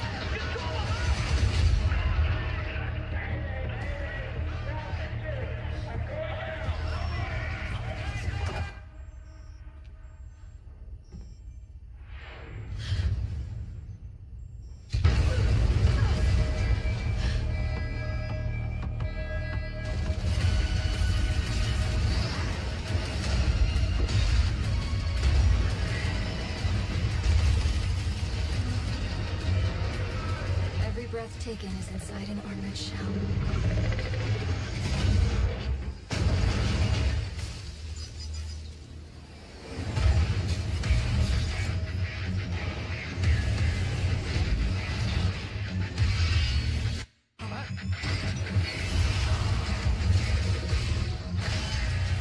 The darkness coming for us.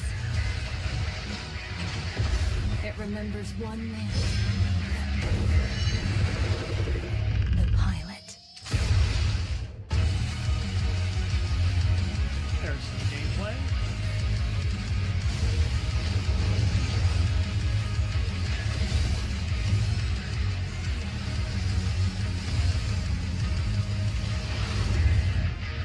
Oh, what? There you go.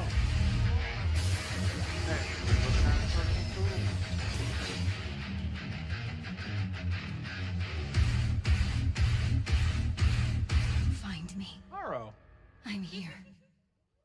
Okay, so that's like a whole like game exclusive Gundam timeline, I guess. That's. I didn't catch the developer. I don't know who's Thousands of making games it. launch every year, so Bandai. finding Bandai your next Namco, okay. favorite can be tough. That's why I'm launching my new newsletter, Looking for Game.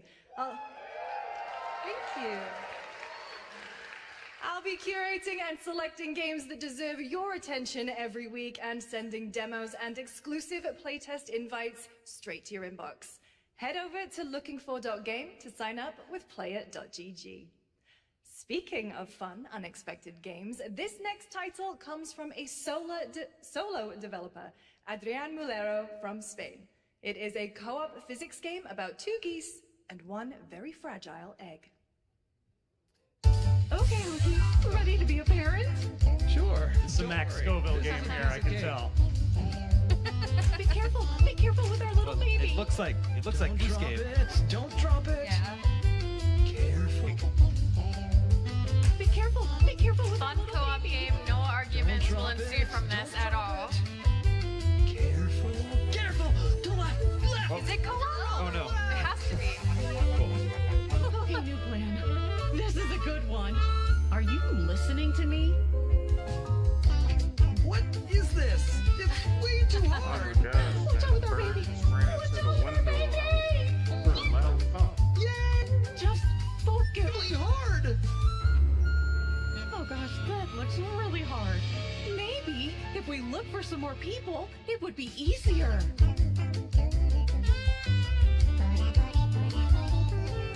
This really is an extremely hard game. I'll play that with my kids. Congrats, Yeah. Adrian. What a fun game. All right, now it is time for a debut game from a veteran team of developers who come from Naughty Dog and Infinity Ward and other amazing studios. Over the past half-decade, they've quietly been working on an ambitious new project. Here is the global announcement. Please. People are endlessly disappointing. Oh no, this is something different. They're greedy. They're cruel. They lie.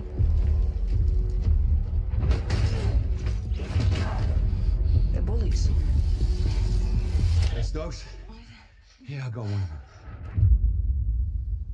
So that's what I say when I look at someone like you. Bully. Oh. See, that's where we're different. I genuinely like most people. Oh, well, then you're truly a sick fuck.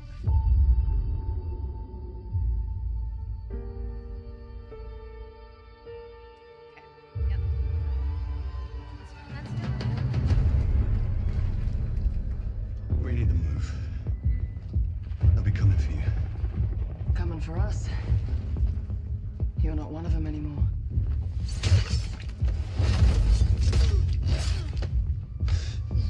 Yeah, well, that's temporary.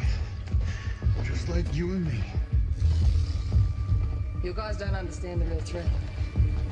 Not like we do.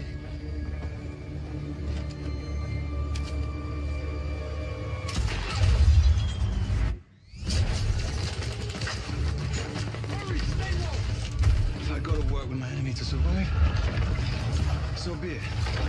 For now, Either we fight those things together, or die alone.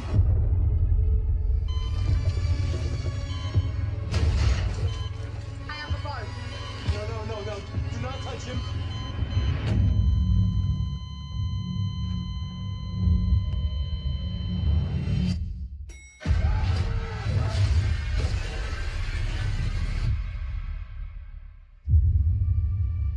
we fight together or die alone.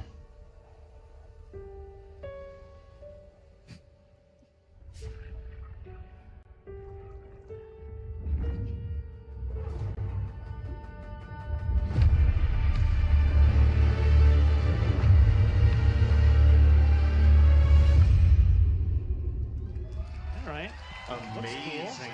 I couldn't tell. Is it cooperative? I couldn't quite tell either. 18 years, Jacob and I have developed character-driven games with the goal of thoroughly connecting design and story. In Crossfire, two opposing operators must form a temporary alliance. Depending on one another is their only chance of survival. To support this narrative, we completely rethought how cover and traversal work together and created a system that rewards tactical thinking, stealth, and repositioning. It's called adaptive cover. With adaptive cover, our player character Layla dynamically adjusts her stance Seems to like react single to player the then? complex terrain Yeah, I guess so. and the enemy's line of sight. It fundamentally changes your relationship with the environment and becomes an active skill to master. Shout out to our amazing team at That's No Moon, who are meticulously crafting Crossfire. It's for all of you who, like us, love high agency, single player, story driven games. Cool. Thank you. All right, speaking I my do language. love those kind of games. I like stories. Yeah. Amazing. Thank you so much, Jacob and Taylor. Now, last year at the Game Awards, we introduced the next game from Remedy Entertainment. Here's a new look at the mind-bending world of Control Resonant.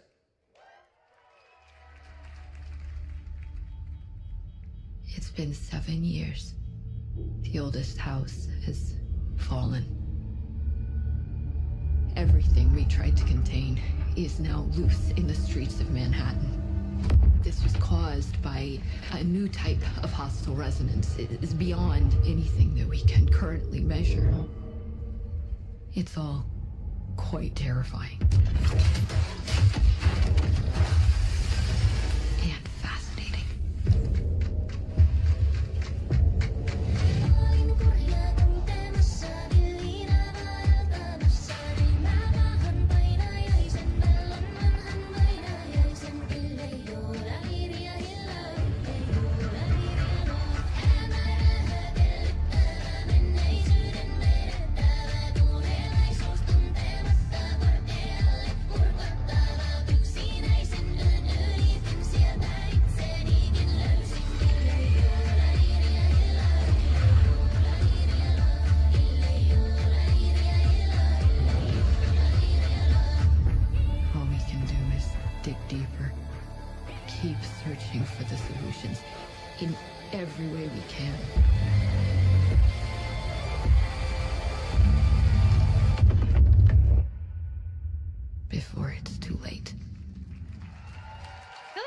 seen a lot of, but I'm still very excited for the trailer. Right now, I it's love time Remedy for stuff. another Summer Game Fest exclusive, the announcement of the next game in a storied franchise.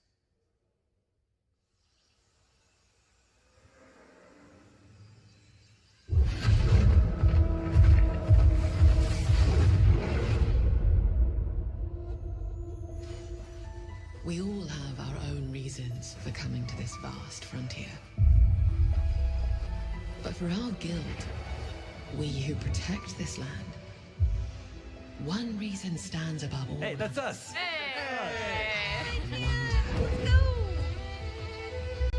You feel it too. We see it in your eyes. Steel Frontiers. Wonder Horizon at the Steel astonishing power that that's right. shapes this land. It looks like Horizon so It's much. their MMO, yeah. It's coming At the next year, I great think. spirits to whom we are bound. As far as I know, this As is the PC gods only, funny who enough. hold dominion over all. We cannot guarantee your comfort or even your safety. I love the way the trailer's building Yearn up for the tapestry. horizons unexplored,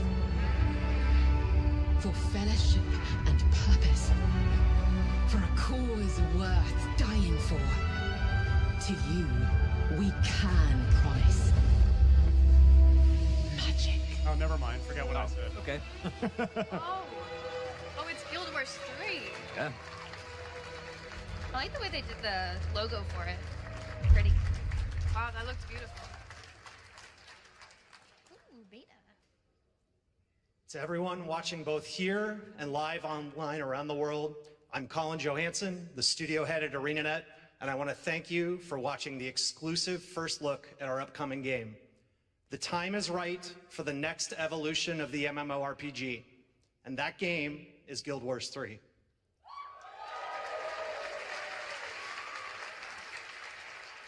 Glad you all agree. Guild Wars 3 is an epic world that is both beautiful and fun to explore, where the joy of movement is powered by your character's momentum, and combat will usher in an entirely new type of MMO experience. By launching on PC and PlayStation 5, we're inviting the biggest audience yet to experience the world of Guild Wars. No We're Xbox? so excited to welcome all of you The to PC join and our Guild Wars PlayStation 5. community. Oh, good. Go to guildwars3.com to sign up for our newsletter right now. Thank you.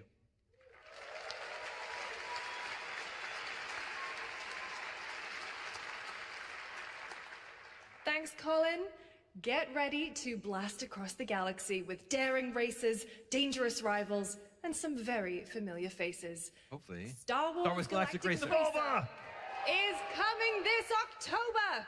And now it's time to head to a brand new planet, Dervenakos. Now this is pod racing. She said the line! Cool. So wizard. Oh no. Welcome to Dervenakos, where champions are born and losers annihilated.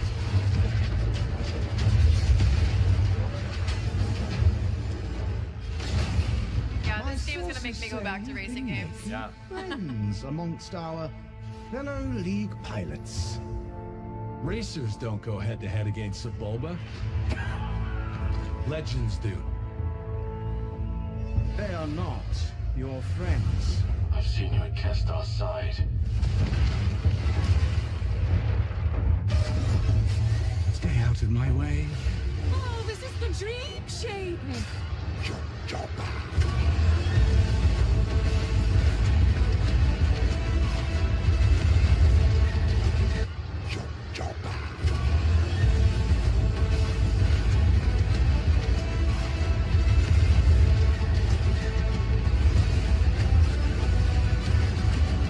There's a reason why they call Kestar Pool the champion.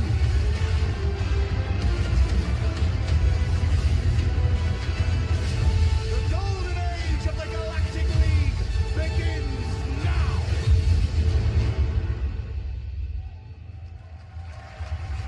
I'm gonna crash so much. Pretty good. Yeah, it's gonna be great. Like there's some story stuff in there. Yeah. Yeah.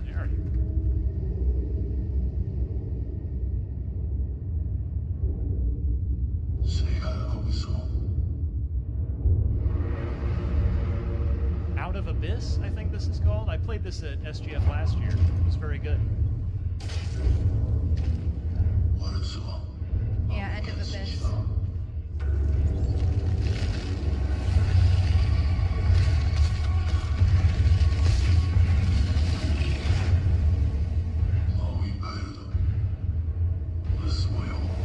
Is it really spooky? It looks very spooky. You have a gun though. A little less. End of Abyss. Yeah. Oh, good. Okay, it's coming soon now. Hey, October, not September. Yeah, another October Yeah. game.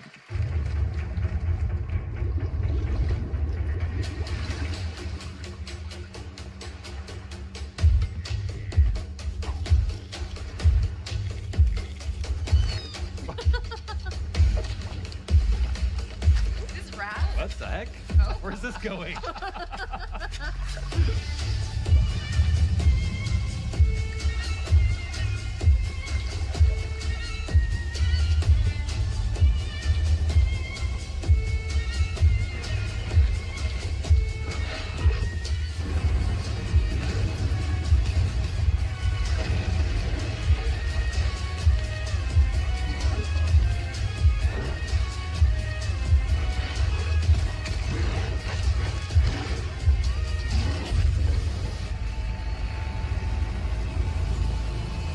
Okay. That looks fun. Man, effed up fishing games are really having a moment right now. Yeah. A few years ago, we announced Sega's plans to bring back many of its classic franchises, including Jet Set Radio and Crazy Taxi. Another one It worked out is well for Virtua Shinobi. Fighter. Today, we've got your first ever look at the surprising scale and scope of the next installment. This is Virtua Fighter Crossroads. Oh man. I mean, it's like Yeah, that's good, good for them, but I'm like, not just a radio. Okay. Okay.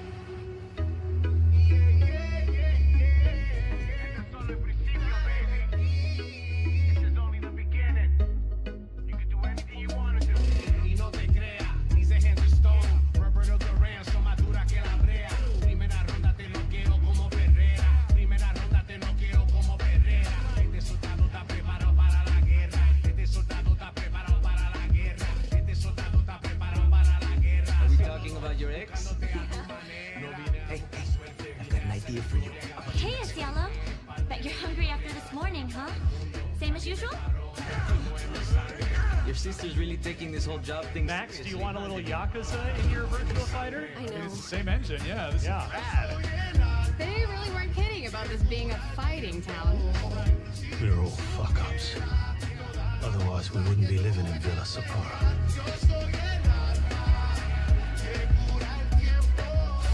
Kill them all. Hey, it's me. There he is! Shit. This is not gonna blow over, Cielo. You fucked with the Chinese mafia.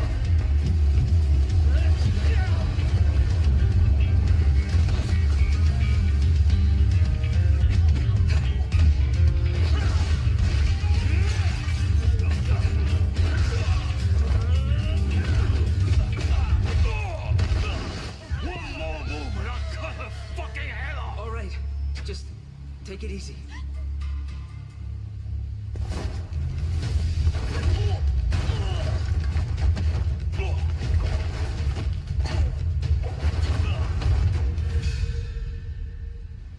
That's your. Madam Sue? You play the part of a fighter, but you are lacking in kung fu. Rise over the Kai's city of blood, sweat, and survivors. Lives rolling like dice. Once you're inside, there's no surrender. That's Pai Chan! Who's Pai Chan? What? Oh, another showcase for that? Cool. It's been 25 years since RuneScape was born, and 20 years tomorrow that Duriel 321 wreaked havoc in Falador. Finally, this legendary universe is coming to console with RuneScape Dragon Wilds, playable now on PC in early access. Here's a new look.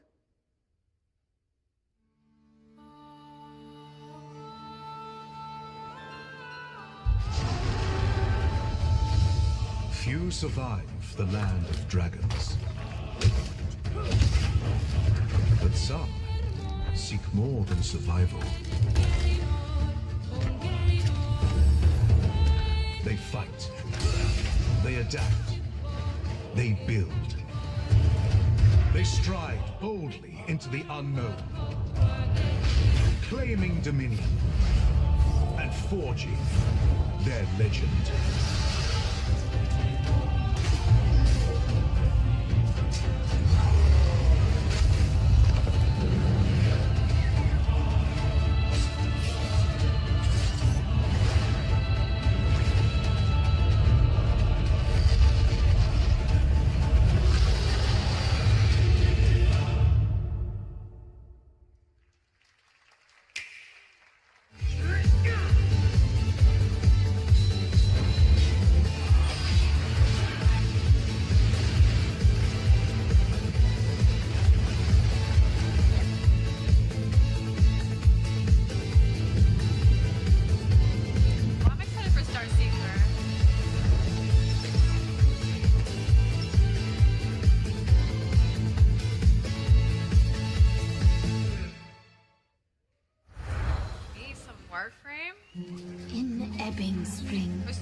Is this a new one?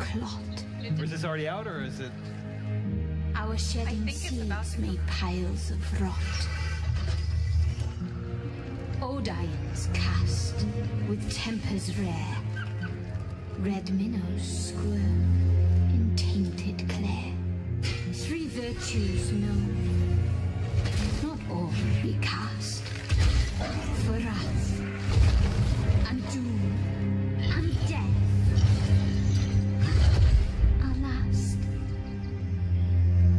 Find me, Fawn, or I'll find you.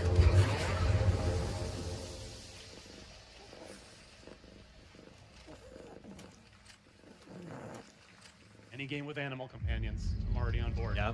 Welcome. Dogs especially. Yeah, exactly. More dogs in video games, please. It's okay, they're not actually monsters. We're just grounded. A lot smaller now. Grounded 2? Wasn't there already a Grounded 2? Yeah. You're looking at a new content living updates. fossil. Yeah, we're coming up on 1 year since they launched into game preview. Please tell me that was your stomach. Hold on to your buggies for a survival epic 65 millimeters in the making. What the hell did we get ourselves into?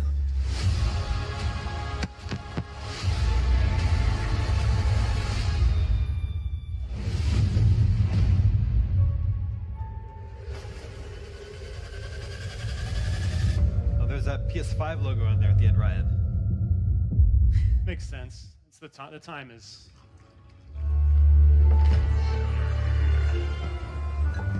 Some guys leave it to luck. Let it ride on a roll of the dice.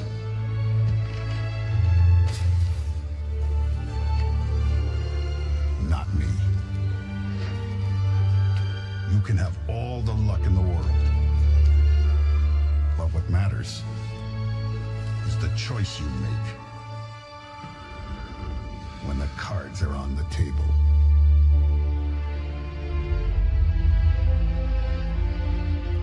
Nice. It's a good one.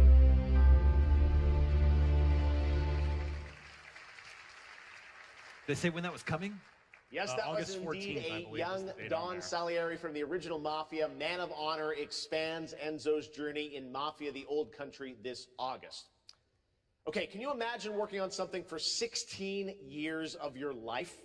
Back in 2010, the creator of Assassin's Creed set out on a journey to build his next time-bending epic. Today, after many twists and turns, it is finally time for Patrice Désilets to invite you in to his new world. 1666. Hello. Okay. Yeah. I was born to be the collector. This was originally To THQ, protect right? a world About I a million cannot years be ago. a part of. Destined to be feared for what I am. It is my fate. Anyway, I'm glad it's coming.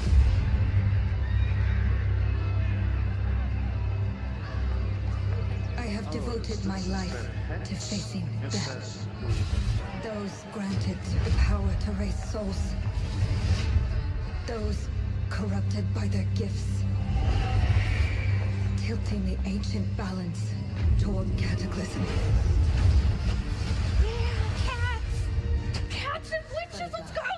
This is the Miranda game. This is like 100% my game. Oh yeah. Oh yeah. We're good. Isn't the next Assassin's Creed game about witches too? Every breath has led me to this moment. But this one's in Amsterdam, so. I take the first step. That's a lot of cats. My time has come. I am ready. Oh yeah, that's good. But That what looks is good. the game? What kind of game is it? Witchy game. Perhaps you Cats. can find out on That's good enough for me. IGN.com. Oh, Thank you, perhaps. everyone. Yeah. 1666 has been a monumental and emotional journey. David Lynch once said, "The film is the talking." That's how I feel today about the game. Instead of explaining features, I'll simply say this. As of right now, the prologue is free to download on Steam and Epic Game Store. It's a 30-minute story experience, an amuse-bouche, if you will. I'll leave you with a glimpse of what's to come when the game launches on early access later this year. Oh. Join us for the journey. Merci and panache Calis. I will be joining, thank you.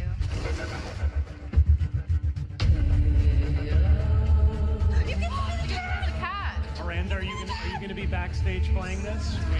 Cat.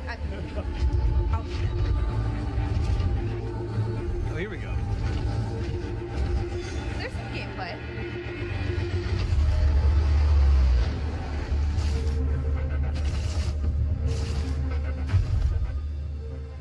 Okay, sick. I'll go do that after this. Yeah, we'll see you later. Yeah, bye. Thank you, Patrice. We've crossed over the Still 1 to hour come, point. We've got everybody. a lot of Halfway great home. announcements All for right. you. Over an hour including deep into special this. surprise guests. Who's that? Well, hello. Why Wait, is this show that's so spooky? Is it time to Billy play from games? Saw. Yeah. Hey, Billy. He's not nearly concerned enough. Another Oh, puppet. you want to play game? Well, that's great. We're here at Summer Gamefest. This is all True. about playing games. It's perfect. Roll the tape. You heard the puppet. Roll the tape. He loves puppets, seriously.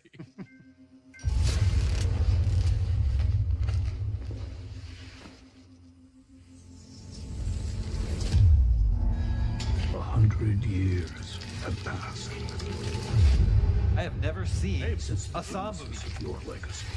Bloober team. They call you a monster, but I call you. I'm told the first one is worth watching. Pain is our only true path to redemption. It strips away the lies that people tell themselves.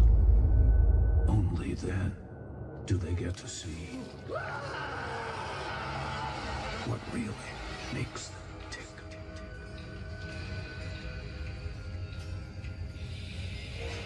A sacrifice must always be paid in blood. Live or die.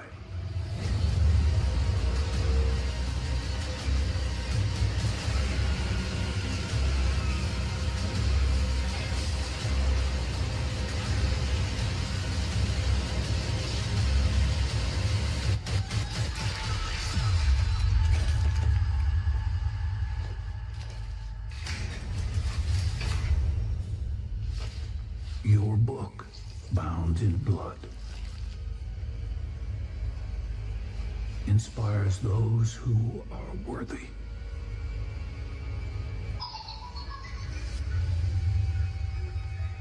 The spiral bleeds.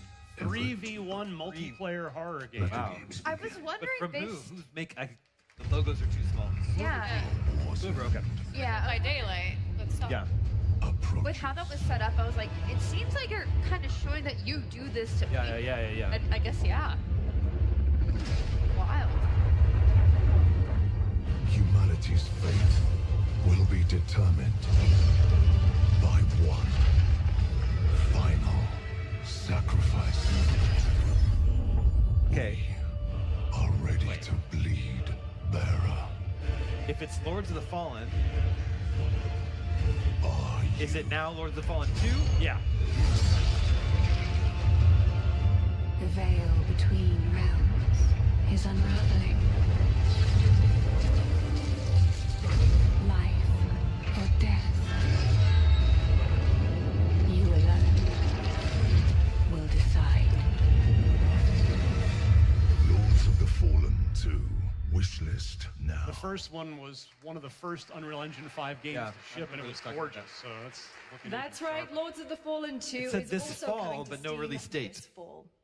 Next up is a brand new game from BitReactor, a studio formed by some of the most experienced Star Wars. developers in the tactics genre. This is Star Wars Zero Company. It's back. A lot of Star Wars. Yeah. Intelligence was just briefed of Separatist fleet massing in the Serralona system. Then we need to make our move. You got someone?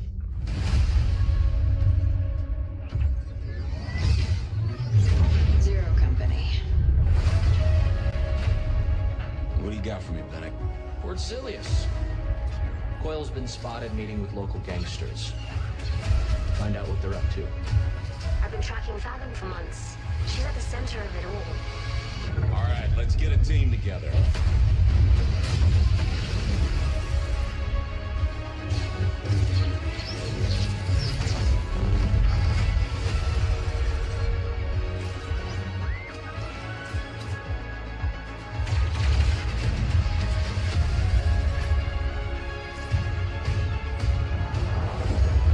We work with all kinds of folks.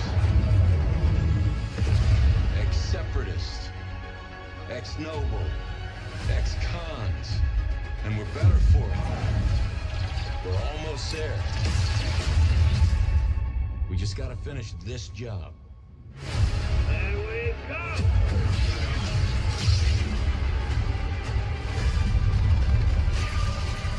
General Skywalker. What? What? Heck yeah. I liked how they very briefly flashed the different kinds of team Little comps you could surprise have. at the end there. All right, All Dark droids. Fantasy has All always droid buds, been that's about it. one thing, the monster within. And today, one of Europe's most ambitious studios is ready to take you into a brutal new world where vampires have emerged. Hiding. Come in.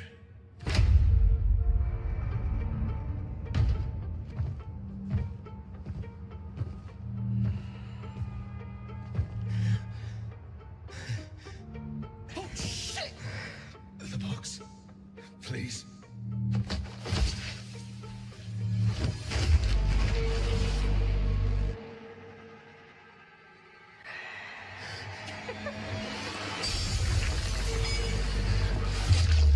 What happened to Geralt?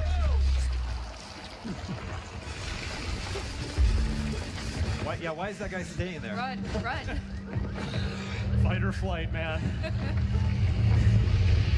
You don't give up easy, eh?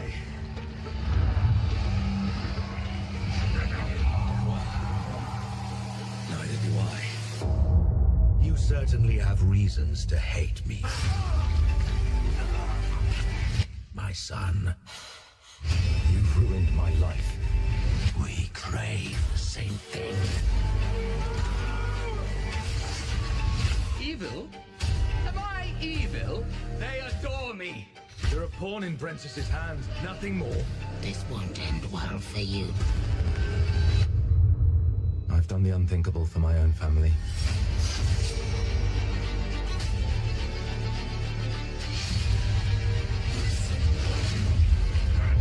Determination is not enough to cheat your fate, Dawnwalker.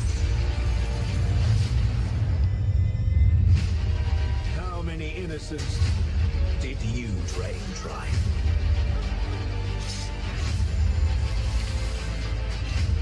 Maybe we aren't so different after all.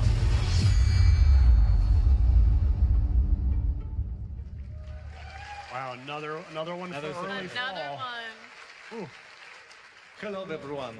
My name is Konrad Tomaszkiewicz and I'm the game director of The Blood of Dawnwalker.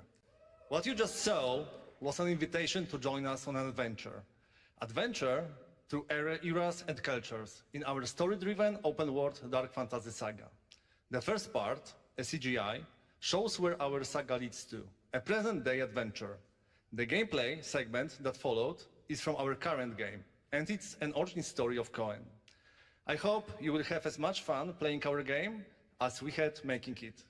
Thank you, and have a great rest of the show.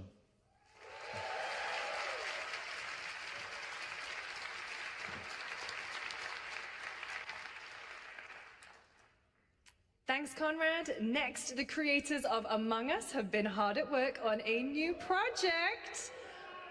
And today we're revealing it for the first time.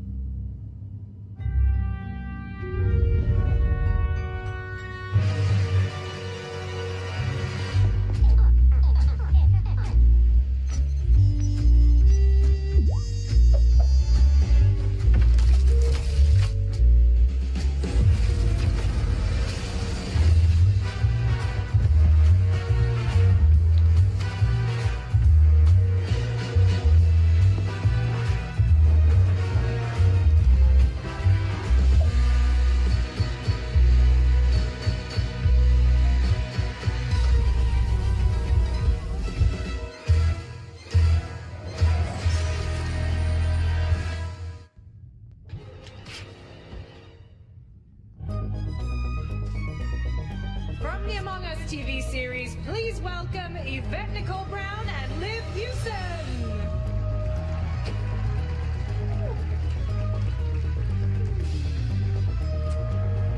Hello, Summer Gamefest!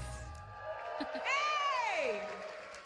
We are so excited about the future of Among Us. As crew members ourselves, our task is sharing even more good news about the animated series. Yvette? Uh-huh. Look, I know fans have been dying for updates, but there's a dead body right there. And the imposter could be any one of us. I think this calls for an emergency meeting. So you'd rather call a meeting than complete our task? That's suspicious. I'll have to report this to Mira HQ. No, I mean, I don't think there's any need. Take it up with admin. And now, the moment you've all been waiting for. Get hyped for chaos, betrayal, and more in the Among Us series. Enjoy. Emergency meeting. Crewmates, our fellow mates of crew, have perished. They would have Why are you talking so weird? Can you let me yeah, just... but I just don't understand why you're... The official cause of death, acute ripping off of the face. One dead crewmate, that's an oopsie. 3 makes it a murder mystery. Any one of us could be the killer. Was it you? Whoever smelt it dealt it. If only there was someone who could take charge. Wow, that was a lot of screaming. Green, blue, orange, purple, white, brown, yellow, lime, cyan, black, and I'm red, the hot one. What's back there?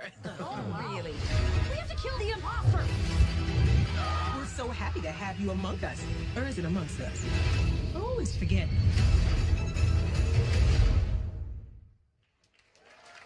I didn't either.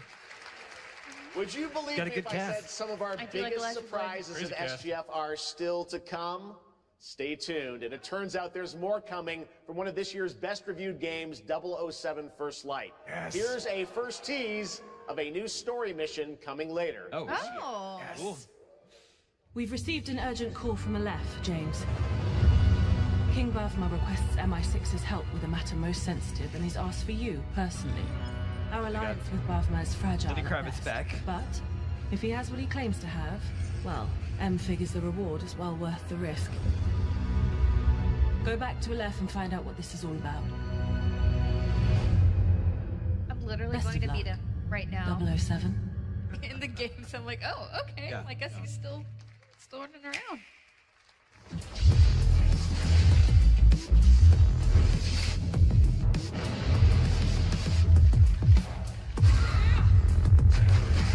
That's pretty sweet that Final Fantasy XIV is coming to the Switch. Yeah, that's great.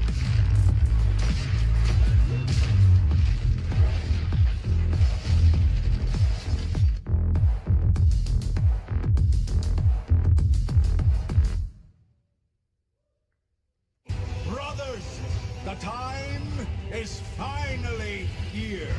I know it's been difficult. All these years, the unbelievers mocked you for your faith. Tonight, we shall show everyone how wrong they were. Sleeper, awaken!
Another September game? My goodness. I'm looking to find the source of the disturbance and end it. To do that, I need a complete picture. Maybe this is all a brain dance, a simulation. This is their collaboration with Withering. This is a game based on Edge Runners? So no, Withering Waves, and they're collaborating with Cyberpunk to have two of the Edge Runners characters. Got it. This is like way more than I expected, though. I just knew it was happening. Run. I I'll do erase love you at the Lucy finish and line. Rebecca, so they picked excellent characters for Deleting your this. ass. Come on! Eat less, loser! I can feel it. That Nightmare Tacit Discord is looking for us. Lucy! This might get me to download Withering Waves again, to be quite honest. So.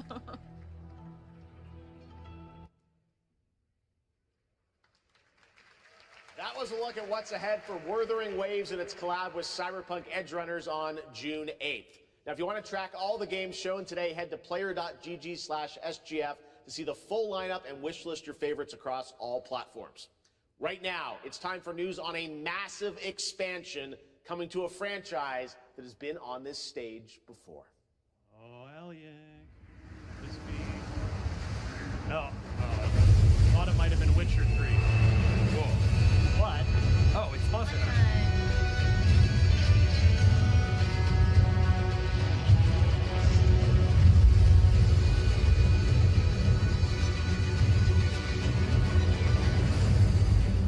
Wyveria negated the weight of buildings and mounted the sky. I can't stop wondering, how can all this exist up amongst the clouds?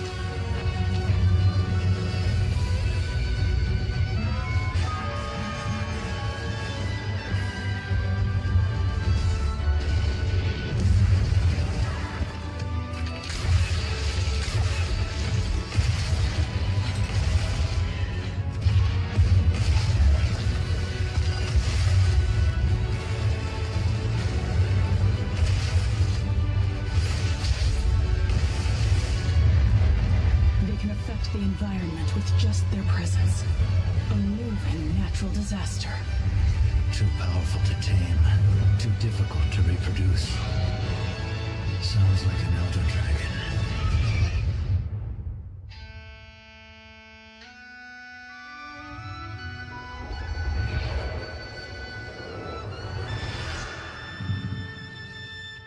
Shout out to Casey DeFreitas.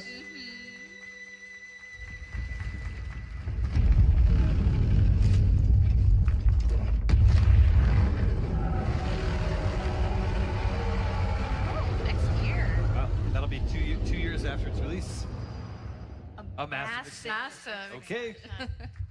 Big promises. It's exciting though. You know it's all for nothing. Still you press on.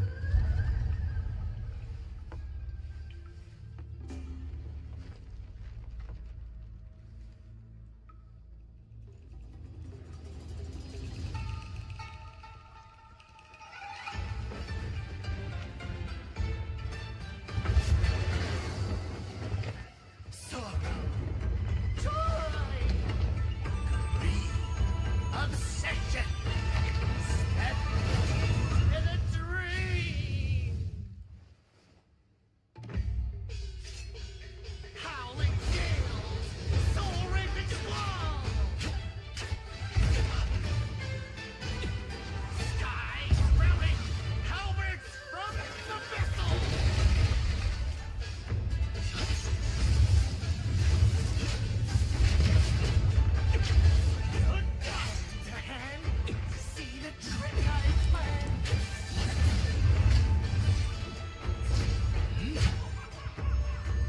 This looks like a very infuriating boss.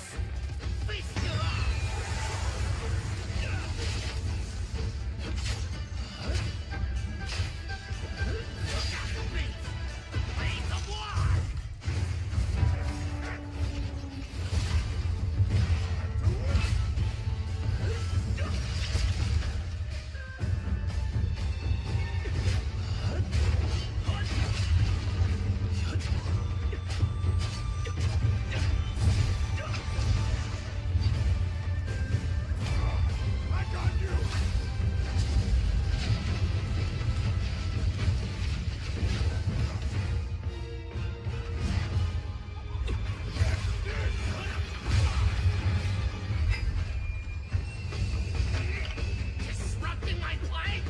You know not your place!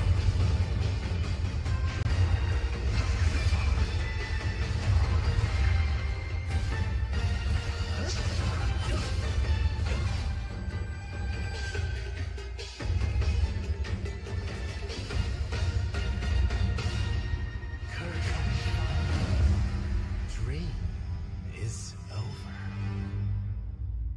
Gorgeous game. Yeah. I'm a little skeptical about the combat, but I do Take your like time. the trend of showing a boss Enjoy. fight. Yeah. Like it's just kind of a cool way to showcase enemy characters. That was a new look at gameplay from Swords of Legend, a fantasy action RPG. There you saw a boss fight against Kong Kong Zi, with each move pulled from real centuries-old Chinese magic tradition. Now, how about a little toy car magic? Get ready for lots of loop-de-loops and massive jumps with the announcement of the biggest Hot Wheels racing game yet.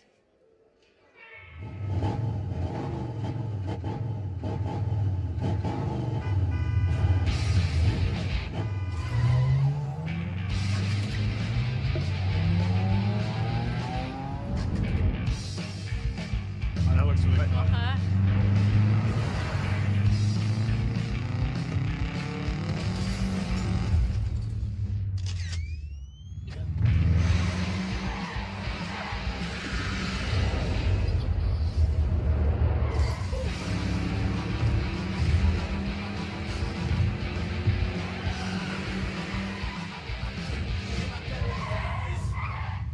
Is it so it's an open world racer? Looks like it. Sure looks like it, yeah. Got Porsche. Ferrari 296.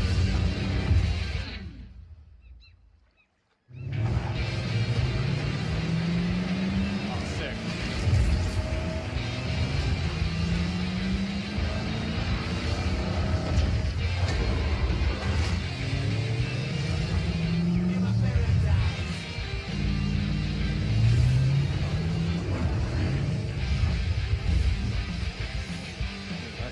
Forza Horizon already did a Hot Wheels expansion. Now it almost seems like they're returning the favor. Hot Wheels is doing Forza Horizon. Yeah, that looked fun. Sonic. Shadow. This is a very good kart racer. It's very close to Mario Kart level quality. Oh, Avatar. Nice.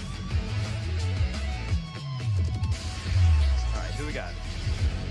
It'll be hard to top Mega Man. Okay. All right, Sega, you got me. What? Cool. So like the first, I didn't know about the other expansions, and then I was like, oh, that's actually a pretty cool lineup. And this, I'm like, what? This is so cool. Oh, cool. Oh, I'm playing this. I'm playing this. Yeah, I'll play this. This is adorable. Oh, that was cool. All right, that was pretty good. That was good. Happy anniversary, Sonic, and happy birthday, Sega. All right, now the world premiere of a project that depicts the entire story of a famous anime from beginning to end. Dedicate your heart to this. What does that mean?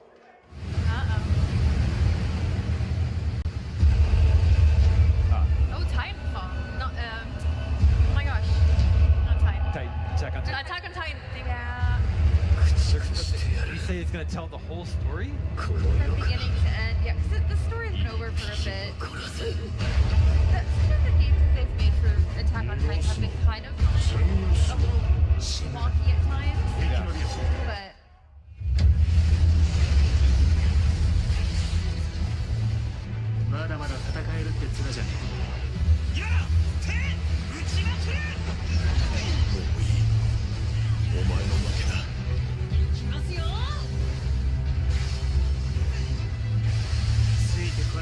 it's kind of funny because like some of these fights I remember in the older games. I'm just like, I remember doing that.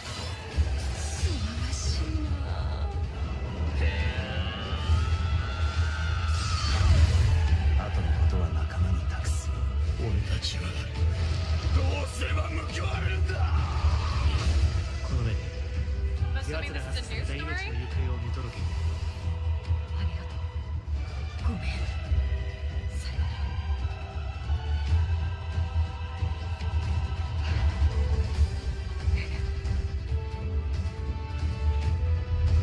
Man, I hope everybody Titan 3. finished watching that. Was there an Attack on Titan 1 and 2? I didn't. From many of the creative leaders behind Forza Horizon comes a new cinematic open-world driving experience. Set in Monaco and the French Riviera, where the worlds of pro and underground street racing collide, this is Clutch from Maverick Games.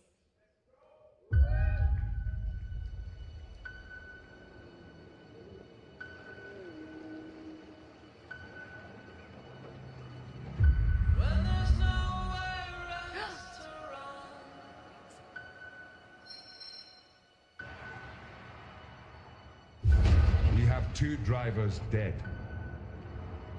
3 more in intensive care. I'm done. So this game is supposed to have a story mode. My friend said you can help me. Some people are meant to be outlaws, Theo. What were we saying about this game? Oh yeah, so this is a cinematic open world driving game. From Mike Brown, former creative director of Forza Horizon. Heck yeah. Coming from Amazon Games. Leading with the killers, so it's a good sign from me. Yeah, we were trying to cover up some of that for our broadcast and talk over it. Oh yeah. It is like a mix. Beamers, Subarus. I can't be taking risks like this. I'm a lead driver in the R1K. Stars. Got some family drama. Going to jail for you. You know, they must be feeling extra good about the prospects of this game after how well F1 did at the box office last summer. Yeah. What the heck? Oh, wow. So next spring. Spring, all right. That looks great. Another one for next year. It's so cool that we're getting like early next year games announced already. Like it's kind of seeing what's coming together. their sons will plant fear or respect. You'll harvest one. Is this Chronicles Medieval, I think?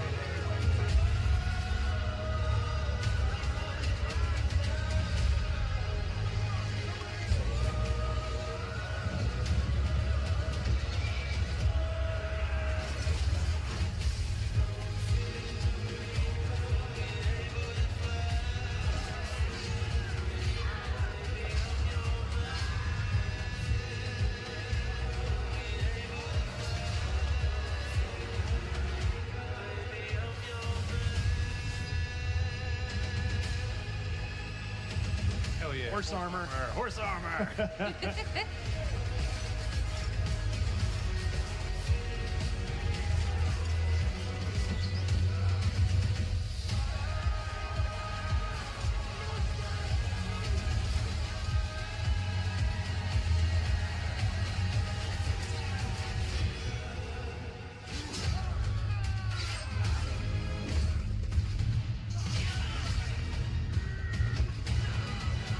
Pretty brutal. Dang.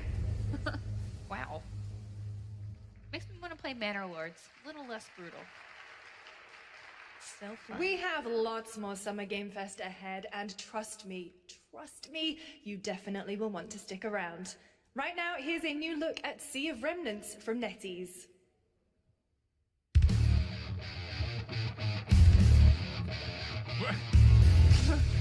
Was it a fish? Yep. Laughing, half a mess, wrong direction, no regrets. Every face feels out of line, that's how I know they're all mine. We don't fit, we don't care, broken chunks and broken air. They say grow up at your age, with your side and not a flame. Make it out, don't look back, burn this moment till it cracks. If this one won't let us stay, we'll steal its life. Make it loud. Say we're lost, say we're strange, say we'll fade and drift away. But if memory lets us choose, I'll remember all of you. Hands up, shout it out loud, nothing over the doubt. If tomorrow cleans the slate, let tonight decide on it.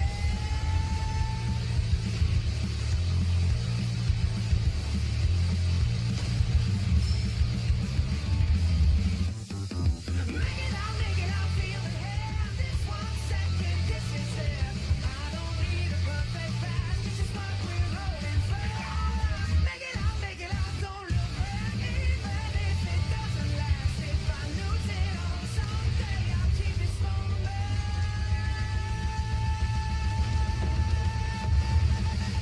Make it loud. In a world, in a room, on a show. The song was cool. What? Guys, is it me or is there something off with this one? Yeah, he seems different. Has he always had that mustache? He doesn't have a mustache. What? Oh, yeah. Hey, buddy, what's your deal? Howdy. Name's Ryu. What's all this mess about me being different? Well, look at that. He sounds different, too. What in the Sam Hill? Everyone in Tokyo talks like this. I know what this is. It's called a knockoff. Well, our nation could have knocked off, dude! Howdy! Duke it! What is this? The Capcom Summer Game Sale is here. Take home genuine bona fide. That was still really funny. I loved it. Deals on select titles. No knockoffs. Capcom sale. I can't do it if you're watching. Uh-huh. Ladies and gentlemen, representing the elite ranks of the Ark Society, Mr. Graves! Yellow paint. I hear they're scared of it, but them pros ain't. Yeah, screaming ass when I pulled off the lot. That's in my town, when you see me, you know everything. Black and yellow, black and yellow, black and yellow, black and yellow.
Palworld 1.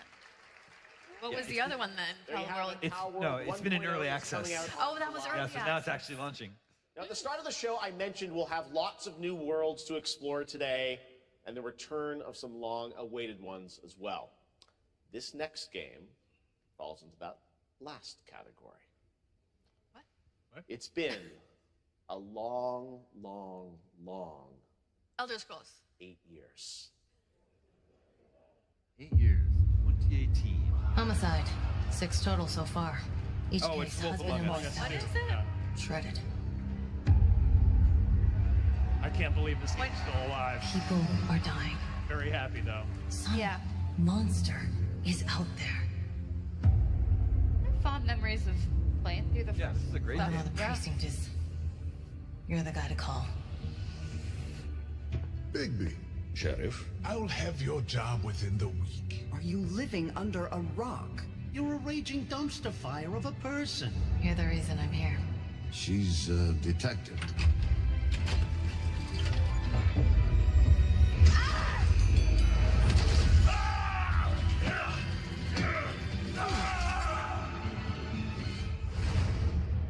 Ready to get to work?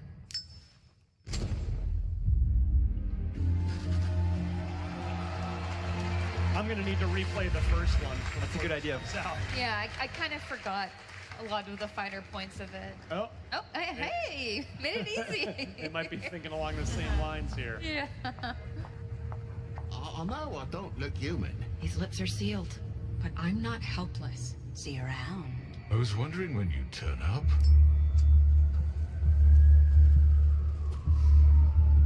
Looking for me?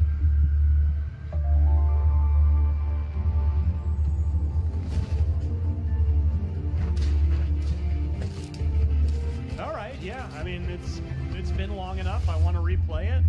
I don't have time this holiday 2026. I'm sorry, but That's right, Big maybe B next year. is finally back.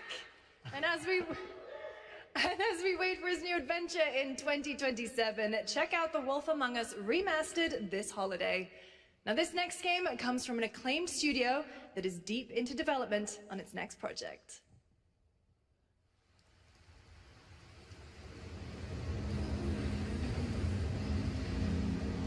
지금 넥서스 섹터 방향으로 가는 외선 수행 열차가 The outer circle line train bound for Nexus sector is now arriving. Please wait for everyone to exit before boarding.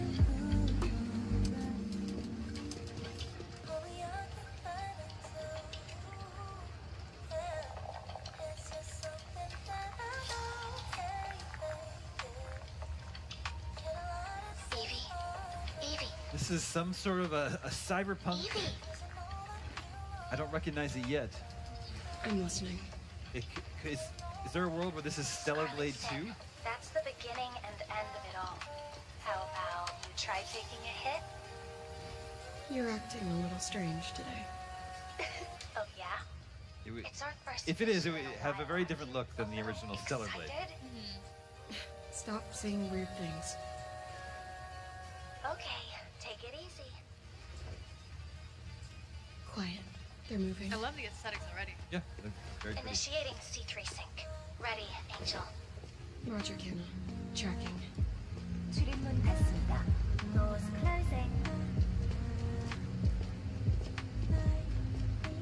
How's it looking out there? I can't stand crowds. It'd be better for both of us if we got out of here quickly. In the movies, this is always where things go wrong. Hey. Well, just saying. It's a cliche. Wait, the target stopped. Yeah, this looks sick. Yeah. The false rain shall cease.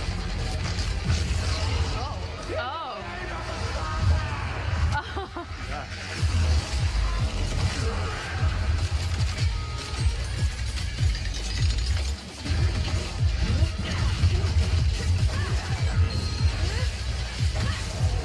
Plays a lot like Stellar Blade.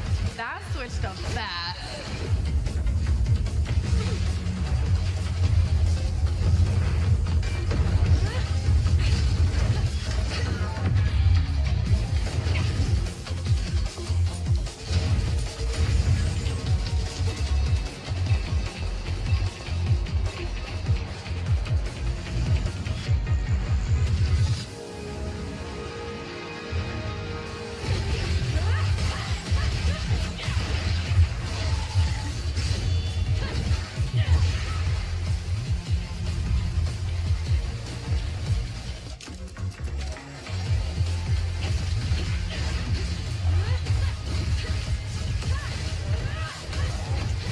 But there's no blade.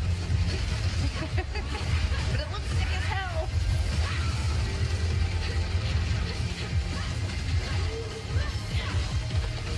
Maybe it'll be stellar as something else. There Okay, you go. There you go.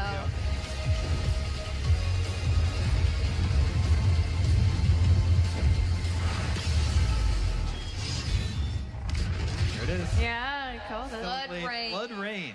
Yeah, that looks awesome. Cool. You can't just name a game Blood Rain like that. Shift is returning to the world of Stellar Blade with an all-new sequel developed entirely by the original team that's here today. Set in the same universe as Stellar Blade, this next chapter continues the story beyond the events of the first game, introducing a new protagonist who you saw there, Evie. It's early in development, and I think we'll it was have Eve more in the to first share game, in so the future. All right, we're almost done, but not quite. It's been almost exactly 3 years since Street Fighter VI was released in June 2023. I thought it was going to be Star Wars when he said 3 years. Ahead? This is Street Fighter VI, Year 4. All right. This little update. Street Fighter VI is already entering Year 4, but I can sense that we already have new challengers on the horizon.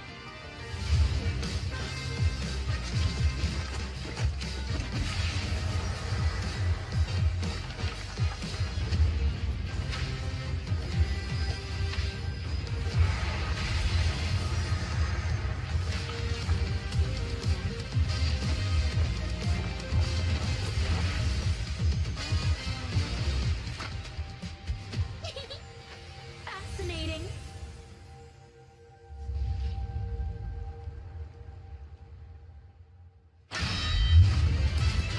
Okay. All right. Here we go. These look so cute. They're not going to show us any in-game footage, though.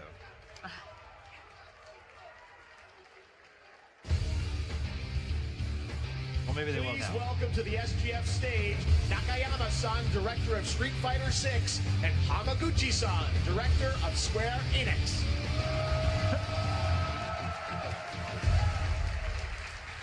皆さんのおかげでストリートファイター6は3周年を迎えることができました。そして本日、ファイナルファンタジー7との特別コラボレーションを発表します。 Thanks to all of you, Street Fighter VI has reached its 3rd anniversary. And today, we're announcing this special collaboration with Final Fantasy. ティファはですね、世界中のプレイヤーから愛されてきたキャラクターです。だからこそ目指したのは、ストリートファイター6の世界で本当に戦っているティファの姿です。Tifa is a character loved by the players all around the world. That's exactly why our goal was this, to bring to life a Tifa who truly fights within the world of Street Fighter VI. 衣装や動きまで再構築してストリートファイターのティファとして形にしました。マテリアもそのままではなく新たなバトルシステムとして再設計しています。Everything from her design to movement has been rebuilt as Tifa the Street Fighter. Materia has also been reimagined as a new gameplay system.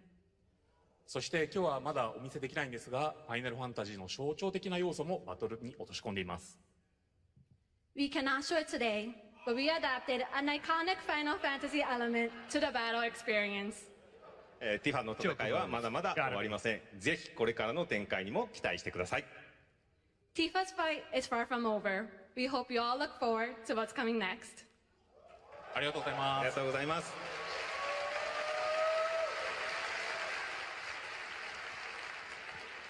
Thank you to Hamaguchi-san and Nakayama-san for coming all the way from Japan to join us for that special moment on stage. Then we'll see you guys again later this year. All right. Well, now it has come time for our final announcement. Okay, well, sometime. I know. This goes What's a little it going to sideways. be, guys? Any guesses? No. Frankly, I don't know what I could say to set this moment up besides this. Get ready for the final battle. Long ago, a shadow fell upon our planet. Yep. But so you get it because it's calamity. This is Final Fantasy. It's Final Fantasy. Dominion through reunion. By his will, You think Blanca's gonna be? a meteor called forth to bring ruin to all. But our planet answered, awakening mighty weapons to stand against the celestial threat. Now, hope endures in those who fight. Long story short, the world's in trouble. It has been for a while. So what are we waiting for? Let's give Sephiroth the beating of a lifetime. Our director, Nick, is freaking out. Whoa! Nanaki, let's go! You're mine. I'll make this quick. Good night. The sky's the limit! I can do this. I'll make you proud. Just ain't your day. Oh my, is that a weapon I see? Wearing different clothes could indicate that Far there's as a I job can tell, system. These things don't distinguish between friend and foe. Save the planet by killing her protectors.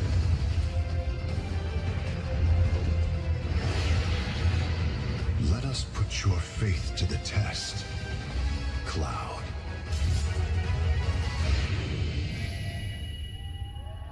Wait, what's the subtitle? Revelation. Never would have made it this far without you guys. And I won't let you down. I promise. No release window? There you have it, and no, he's not done yet. Please join me in welcoming back to Summer Gamefest the director of Final Fantasy VII Revelation, Naoki Hamaguchi-san.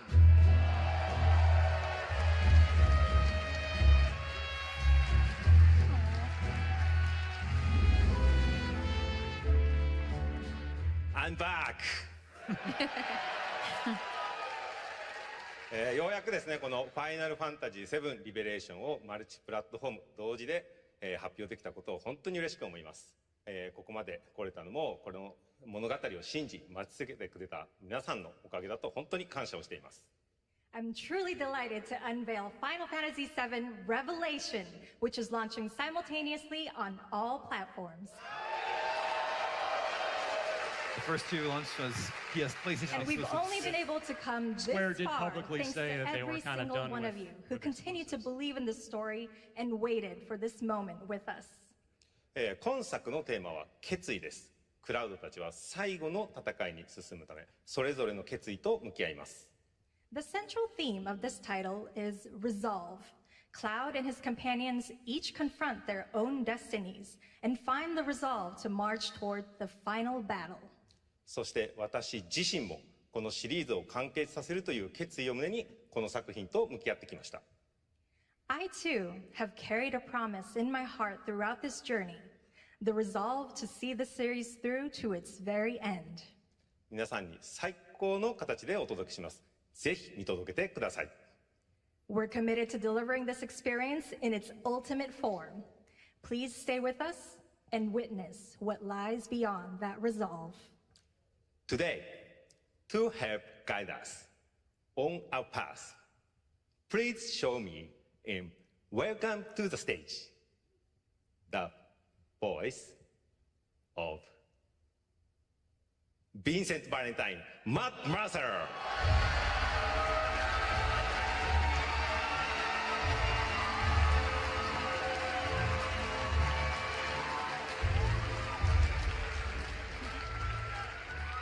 Thank you very much, Hamaguchi-san. It's truly a privilege to be here with you today, if you know me. There's honestly so much to see in Revelation. I think we just kind of need to dive right in. What do you say?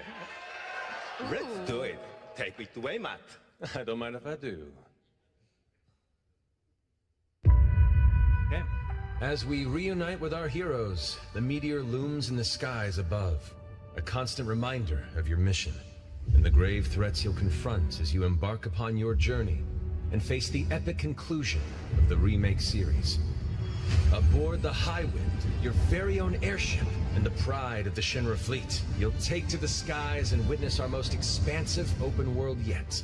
From the outskirts of Midgar, to the sun-drenched Mideel Archipelago, to the warrior nation of Wutai. Simply pick a direction and set sail. Whoa. But how can you be expected to protect the whole world at once? You'll need to cover ground fast. I am not jumping. No way, no how. Don't worry. These parachutes are top of the line. Pull the cord and pop. You'll be floating through the air like a feather. At any moment in the open world, simply pilot the high wind to your destination and take a leap of faith. With the wind rushing past, you'll descend seamlessly from the sky above to the ground below. Where will the winds guide you first? That freedom is in your hands. But no matter your destination, to defeat your enemy, you'll need a fighting chance. And that starts with your trusted allies. At long last, with the world teetering on a blade's edge, everyone assembles at Cloud's side, forming an epic ensemble of heroes. Each with their own story that brings you closer together than ever. But a good unit needs more than friendship to save the day. It needs a disciplined combat regimen. The hybrid battle system, established in Remake and refined in Rebirth, is perfected in Revelation, putting even more power in your hands. In fluid, real-time action, seamlessly switch between party members to even the odds. Then, when the fight calls for strategy, enter tactical mode to unleash a suite of powerful new spells and abilities. Activate devastating synergies with your companions. And of course, call on mighty summoned entities that can turn the tide of battle.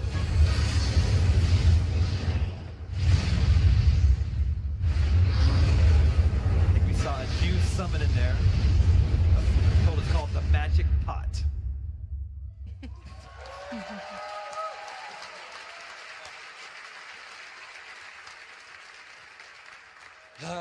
Summoning Ifrit never gets old. There are truly some chill-inducing fights ahead in Revelation. I'm so excited to see all of your reactions. It's gonna be amazing. I'm guessing you have a favorite character to play in battles? I might be a little biased, but since you brought it up, let's have a look at our newest coffin-dwelling companion, Vincent Valentine.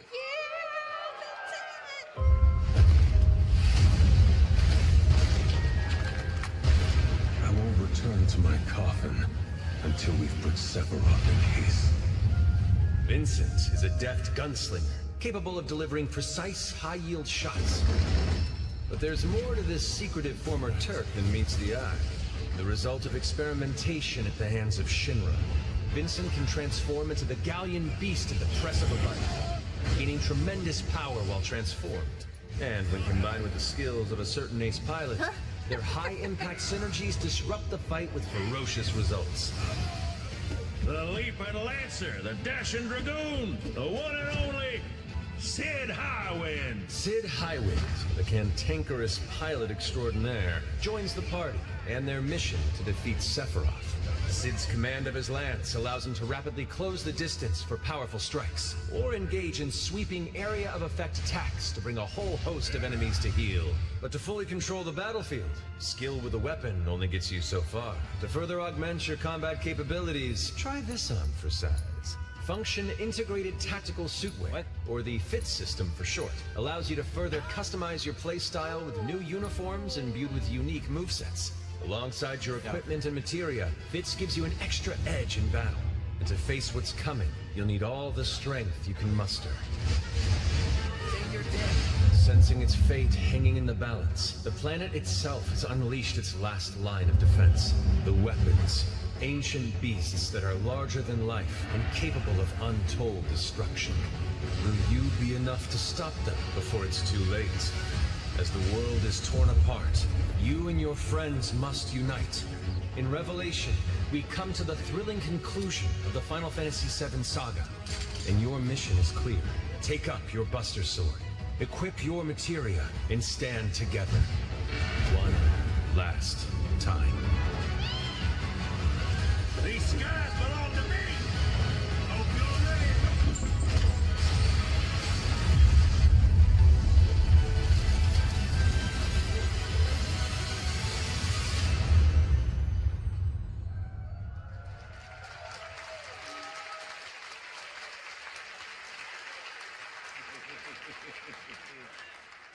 Well, thank you all. Thank you, Hamaguchi-san, for bringing us this extended look at Final Fantasy VII Revelation. I think I speak for all of us when I say we cannot wait to play it. But Mark, I think we ended the video too early. I hate to leave a story unfinished. Is that right? Well then, you better take a look.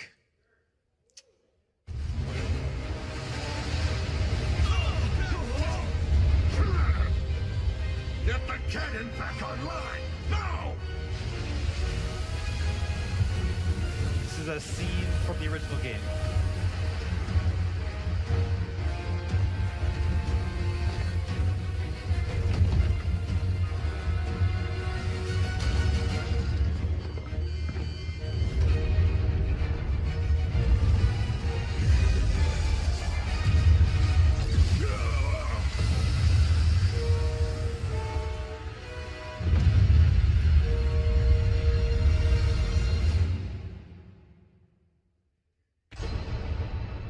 At last, the promise is fulfilled. The journey Switch 2, ends Switch here. 2. Look at that. Switch 2, launch day.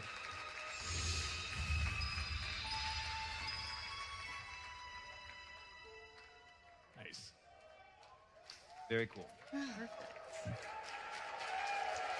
All right, that should be about the show. There you have it. Final Fantasy VII Revelation coming to all platforms next spring, which is appropriate for today because SGF is really a celebration of games across all platforms. Thank you to Hamaguchi-san, Kiru-san, and the team at Square for that very special announcement. And thanks to Lucy for a great job hosting. Didn't she do great? She always does great. Thanks, Jeff. What an amazing way to end the show, but that's not all, because coming up right now is Day of the Devs with a look at many new independent game titles, including multiple new game announcements. That's right. Tons of awesome indie games, so make sure to stay tuned and watch that, and we will see you live this August in Germany for Gamescom Opening Night Live, streaming live on Tuesday, August 25th. Until then, have a great summer, everybody. Thanks for watching. Take